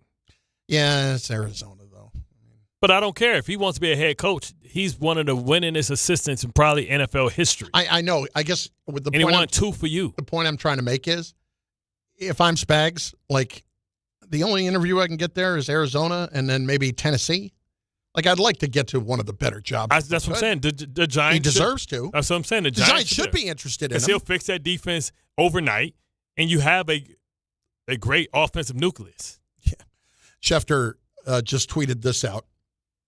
Teams can't and won't fire their head coach specifically to hire coaching free agent John Harbaugh. It's explained below with Dan Stanzik. Listen, he had a video on it. I get that. The teams are going to say this. They want to make sure everybody knows that they're doing it the right way. It doesn't mean I believe that. Because you still got to go through the process. You still got to hire. You still got to interview an African American. How is it that they're going to hire a GM in 3 days? They even got enough African Americans to, like, you might be. I remember Anthony Lynn was the token African American that you had to bring in so you can do the Rooney Rule. I don't know if they got enough. Like you have to double book. Like, sorry, I can't come to you. I got to go out to Arizona, man. And then I'm gonna go out to the Raiders first before I circle around for you. Listen, could you imagine Spagnuolo as a coach for the Giants, Antonio Pierce the defensive coordinator, and Mike McDaniels as the offensive coordinator? I mean, it sounds like an ideal situation. It sounds like something that would be pretty good. I would not have a problem with that. Because then you'd be prepping Antonio Pierce potentially to be the head coach in the future when Spags is like 70. I mean, I'm not telling him he's the head coach coming in. I'm not telling him I'm prepping you to be the head coach down the line. Why? The Raiders, the Patriots did it. Even put it in the lane. Yeah, and then they yanked it out from under him in a year. Of course. Yeah. When Mike Vrabel became available, please. Of course. But the way the Patriots, now we got 3 Mike Vrabels available. No, I know why the Patriots did what they did. Kevin Stefanski doesn't make it right. We got 3 Josh McDaniels. We got 3 Vrabels being available right now. Big Will in Port St. Lucie, Florida, is up on ESPN Port New St. York. Lucie, baby. Ain't that over there? That's over there. Is that on the Naples side? That's on the other side. The Naples side. No. The Tampa side. No, it's on the Palm Beach side. Oh, okay, gotcha. Yeah, it's where the Mets are. You remember we were there. Bart Scott, you ever thought about putting your name in for defensive coordinator for the Jets? Not for the Jets, but I'm just saying. Yeah, bro. Like I put it like this: before I go to the upper room, I'll be a coach in the NFL. Oh, I forgot. Clint Kubiak is a big time guy too. So you're leaving me? No, I said before I go to the upper room. Yeah, that's before you die. Like, that's, I hope I got time. Hopefully that's 40 years, but who's going to hire you at 60 or 75 or 65? Like, you're in your prime right now. And I need your prime years. Big fella's had 4 different partners in the last 5 years. Help me out. You and me both. We both been speeding. The Jets fan base loves you. Well, that seems like a good reason to hire him. You hear that, Aaron Glenn? They love me. Make me an offer I can't refuse. I told you, Carly, I'll make you the head of PR. No, thank you. I'll pass. You don't want to handle all the player interviews? Here's the thing. No, I don't want a real job. I don't want a real job. That's a job. I don't want any real jobs. I don't like sitting in meetings. I don't enjoy that at all. I don't meet. Like to everybody out there who has a real job and is listening to the show, and I say this to people who will, stop and talk about the show. I appreciate the fact that you listen to the show so I don't have to get a real job, so that I can get paid to do this. Because if you don't listen, then I don't have the job. Sometimes if you do listen, then I don't have the job. I never realized how many cuts I got on my arm. What do you mean? Look at that. You got a lot of cuts. Let me see. Don't have me looking at the monitor. Let me look at your arm. What did you do? Sports. My shins are like a crime scene. Listen, There's always one line every day that I'm never expecting to have been said. My shins are like a crime scene. The skin on my shins are so thin and full with scar tissue. You know how boxers like get out there like he's a bleeder? Like, man, if you do this to my shin, it's gonna start bleeding. Really? Like the skin is it's so thin that the color's like, man, I ain't coming back. It's just pink. Like, you know what? I ain't coming back. I can't regenerate, man. Who you think you is? Deadpool? Bart and Carlin, ESPN New York, 800-919-3776, 800-919-ESPN. Should the Giants be really concerned right now about losing out on John Harbaugh? That's next on ESPN New York. Individuals and businesses with tax problems, listen carefully. Do you feel like you're losing control of your finances? If you owe over $10,000 in back taxes or have unfiled tax returns, we can help you take back control. The IRS is the largest and most aggressive collection agency in the world, and they can seize your bank accounts, garnish your paycheck, close your business, and file criminal charges. Take control of your tax problem now by calling the experts at U.S. Tax Shield and take advantage of the Fresh Start program and new laws that may allow us to negotiate a settlement for the lowest amount possible. Our team of tax attorneys and enrolled agents can stop collections and get you protected so you can take control of your financial future. U.S. Tax Shield offers a price protection guaranteed quote to get you protected today. U.S. Tax Shield is A+ rated with the Better Business Bureau, so call now. 800-687-5192. That's 800-687-5192. U.S. Tax Shield. 800-687-5192. Hey, sorry I missed you. Your call is very important to me. Just not as important as the New Jersey Lottery's Green Ball promotion being back on Pick 3 evening drawings. See, if the green ball's drawn, that's a free second chance to win? So, yeah, you get it. It's only through February 1st, though, so try me after then? Must be 18 or older to buy a lottery ticket. Please play responsibly. If you or someone you know has a gambling problem, call 1-800-GAMBLER. For game odds and promotion details, visit njlottery.com/pick3. Looking for the best meat and seafood at unbeatable prices? Get to Wild Fork Foods. They offer the widest selection of meats and seafoods you'll find anywhere. Everything is blast frozen to lock in flavor and nutrients. From beef and poultry to seafood, pork, and even exotic and game meats, you'll get the best value for your buck. Visit one of their 7 locations across Long Island and New Jersey, or order online for same-day delivery at wildforkfoods.com. Wild Fork Foods, your neighborhood's meat and seafood market. Make cancer screening a part of your annual healthcare routine. New York Presbyterian offers a full range of cancer screenings, including lung, cervical, prostate, colorectal, breast, and more. Regular cancer screenings could save your life by detecting cancer at its earliest, most treatable stages. Screenings are available across New York City and Westchester. Learn more at nyp.org/cancer screening. Stay amazing. New York Presbyterian. To the net. Score! The New York Islanders are back in action with a brand new theme night schedule you won't want to miss. Bring your friends out for the holidays and take home a custom holiday replica jersey or arrive early for special bobblehead giveaway nights for Matt Barzell and Bo Horvat. Barzell for Horvat. Score! Explore the full theme night schedule at NewYorkIslanders.com. Individuals and businesses with tax problems, listen carefully. Do you feel like you're losing control of your finances? If you owe over $10,000 in back taxes or have unfiled tax returns, we can help you take back control. The IRS is the largest and most aggressive collection agency in the world, and they can seize your bank accounts, garnish your paycheck, close your business, and file criminal charges. Take control of your tax problem now by calling the experts at U.S. Tax Shield and take advantage of the Fresh Start program and new laws that may allow us to negotiate a settlement for the lowest amount possible. Our team of tax attorneys and enrolled agents can stop collections and get you protected so you can take control of your financial future. U.S. Tax Shield offers a price protection guaranteed quote to get you protected today. U.S. Tax Shield is A+ rated with the Better Business Bureau, so call now. 800-687-5192. That's 800-687-5192. U.S. Tax Shield. 800-687-5192. In the city that never sleeps and never stops talking sports, ESPN New York is always on. Now you can live and breathe everything New York sports wherever you are. On your radio dial, on the ESPN New York app, and streaming live on YouTube. However you watch or listen, ESPN New York is always on for you. Hear us, stream us, watch us. This is ESPN New York.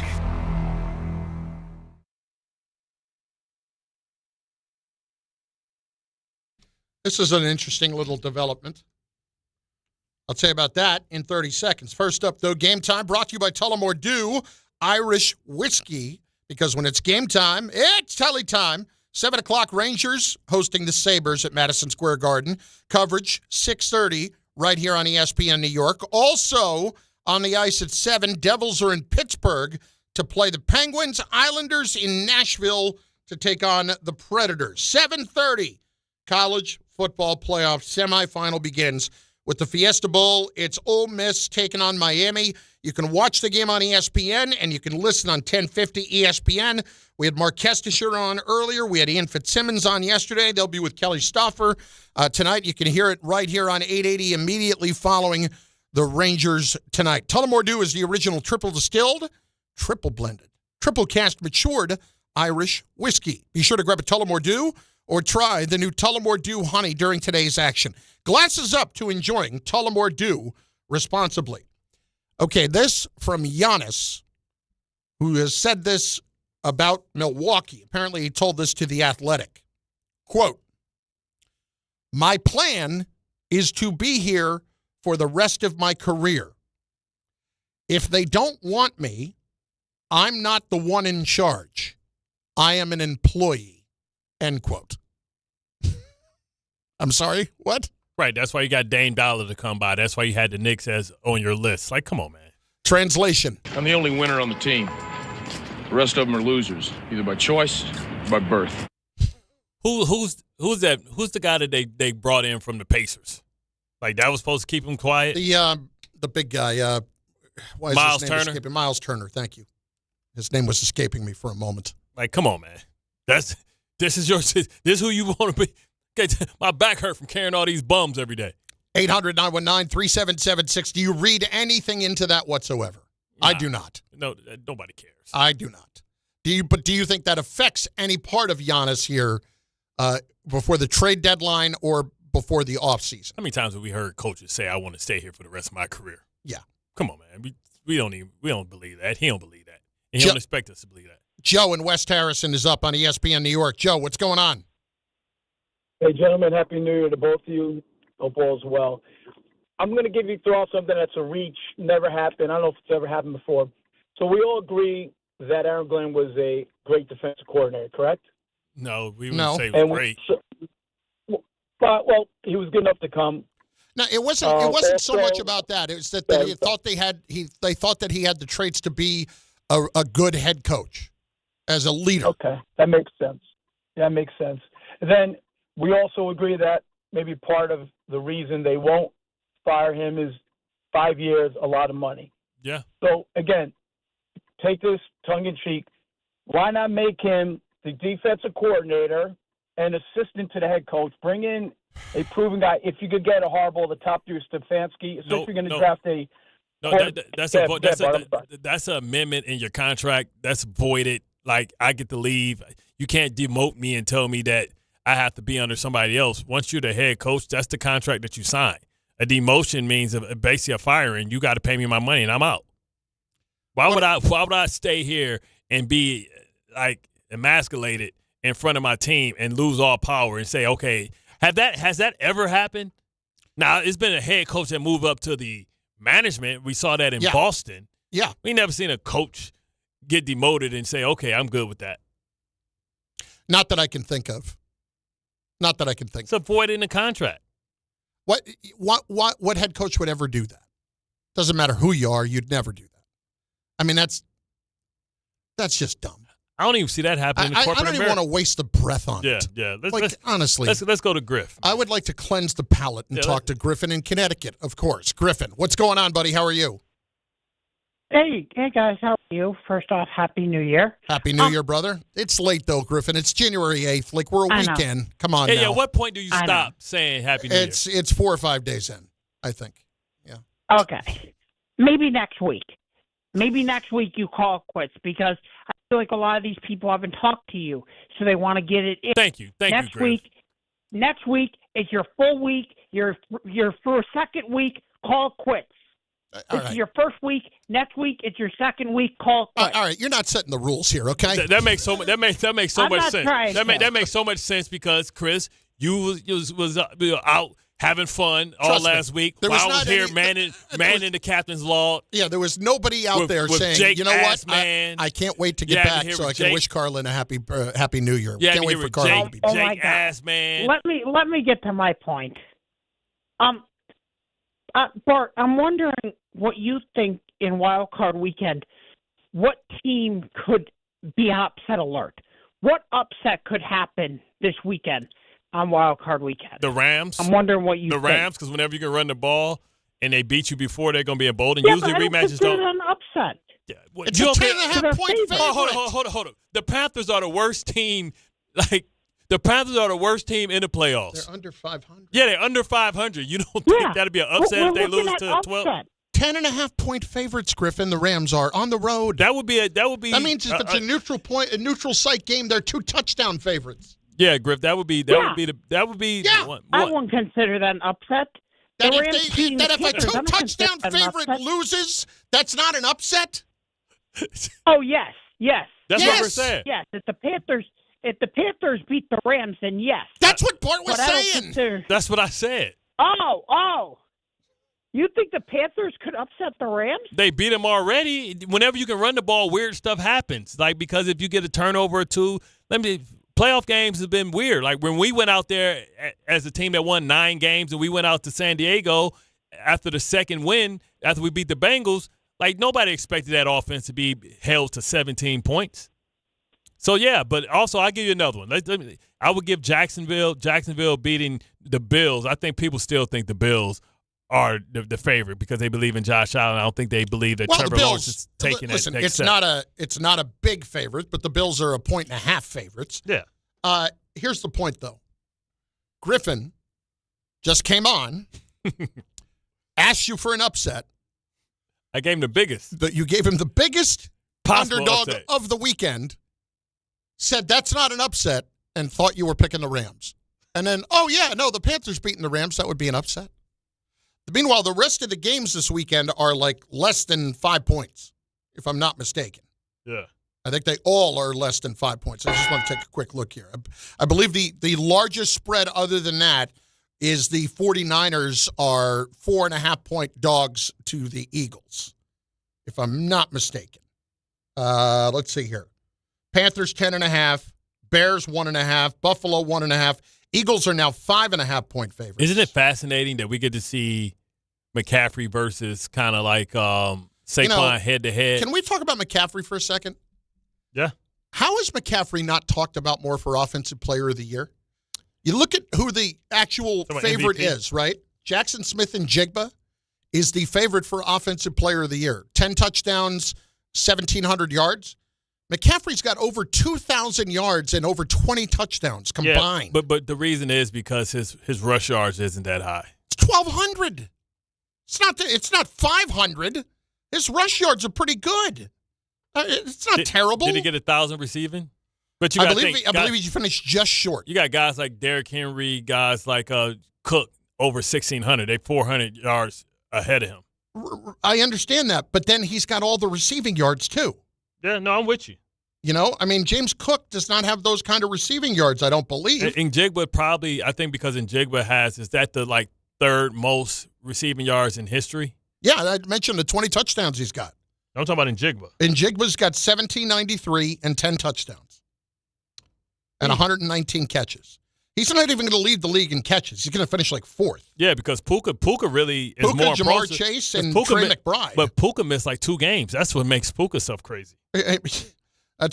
Puka missed. He only missed 1, believe it or not. But he missed time in that second game. Yeah. But I'm sorry, I don't understand why you wouldn't talk more about McCaffrey being Offensive Player of the Year when he's got all of those numbers. What does Cook have in terms of receiving? Let me just look. I think 1,600. He had 1,600 yards rushing. He had 290 yards receiving. Yeah. Listen, he averaged 5.2 a carry. McCaffrey was over 1,200 yards rushing and just shy of 1,000 receiving. I'm sorry. And you know how they treat running backs. Treat them like animals. They do, but McCaffrey keeps getting it done. That'll do it for us. Michael Kay, you're familiar with his work because he's the best. And he is next, coming up with his show on ESPN New York. You do not want to miss that. Don Hahn and Rosenberg later on this afternoon as well. It is all right ahead for you. You're welcome. Bart Carlin, ESPN New York. You're welcome. Individuals and businesses with tax problems, listen carefully. Do you feel like you're losing control of your finances? If you owe over $10,000 in back taxes or have unfiled tax returns,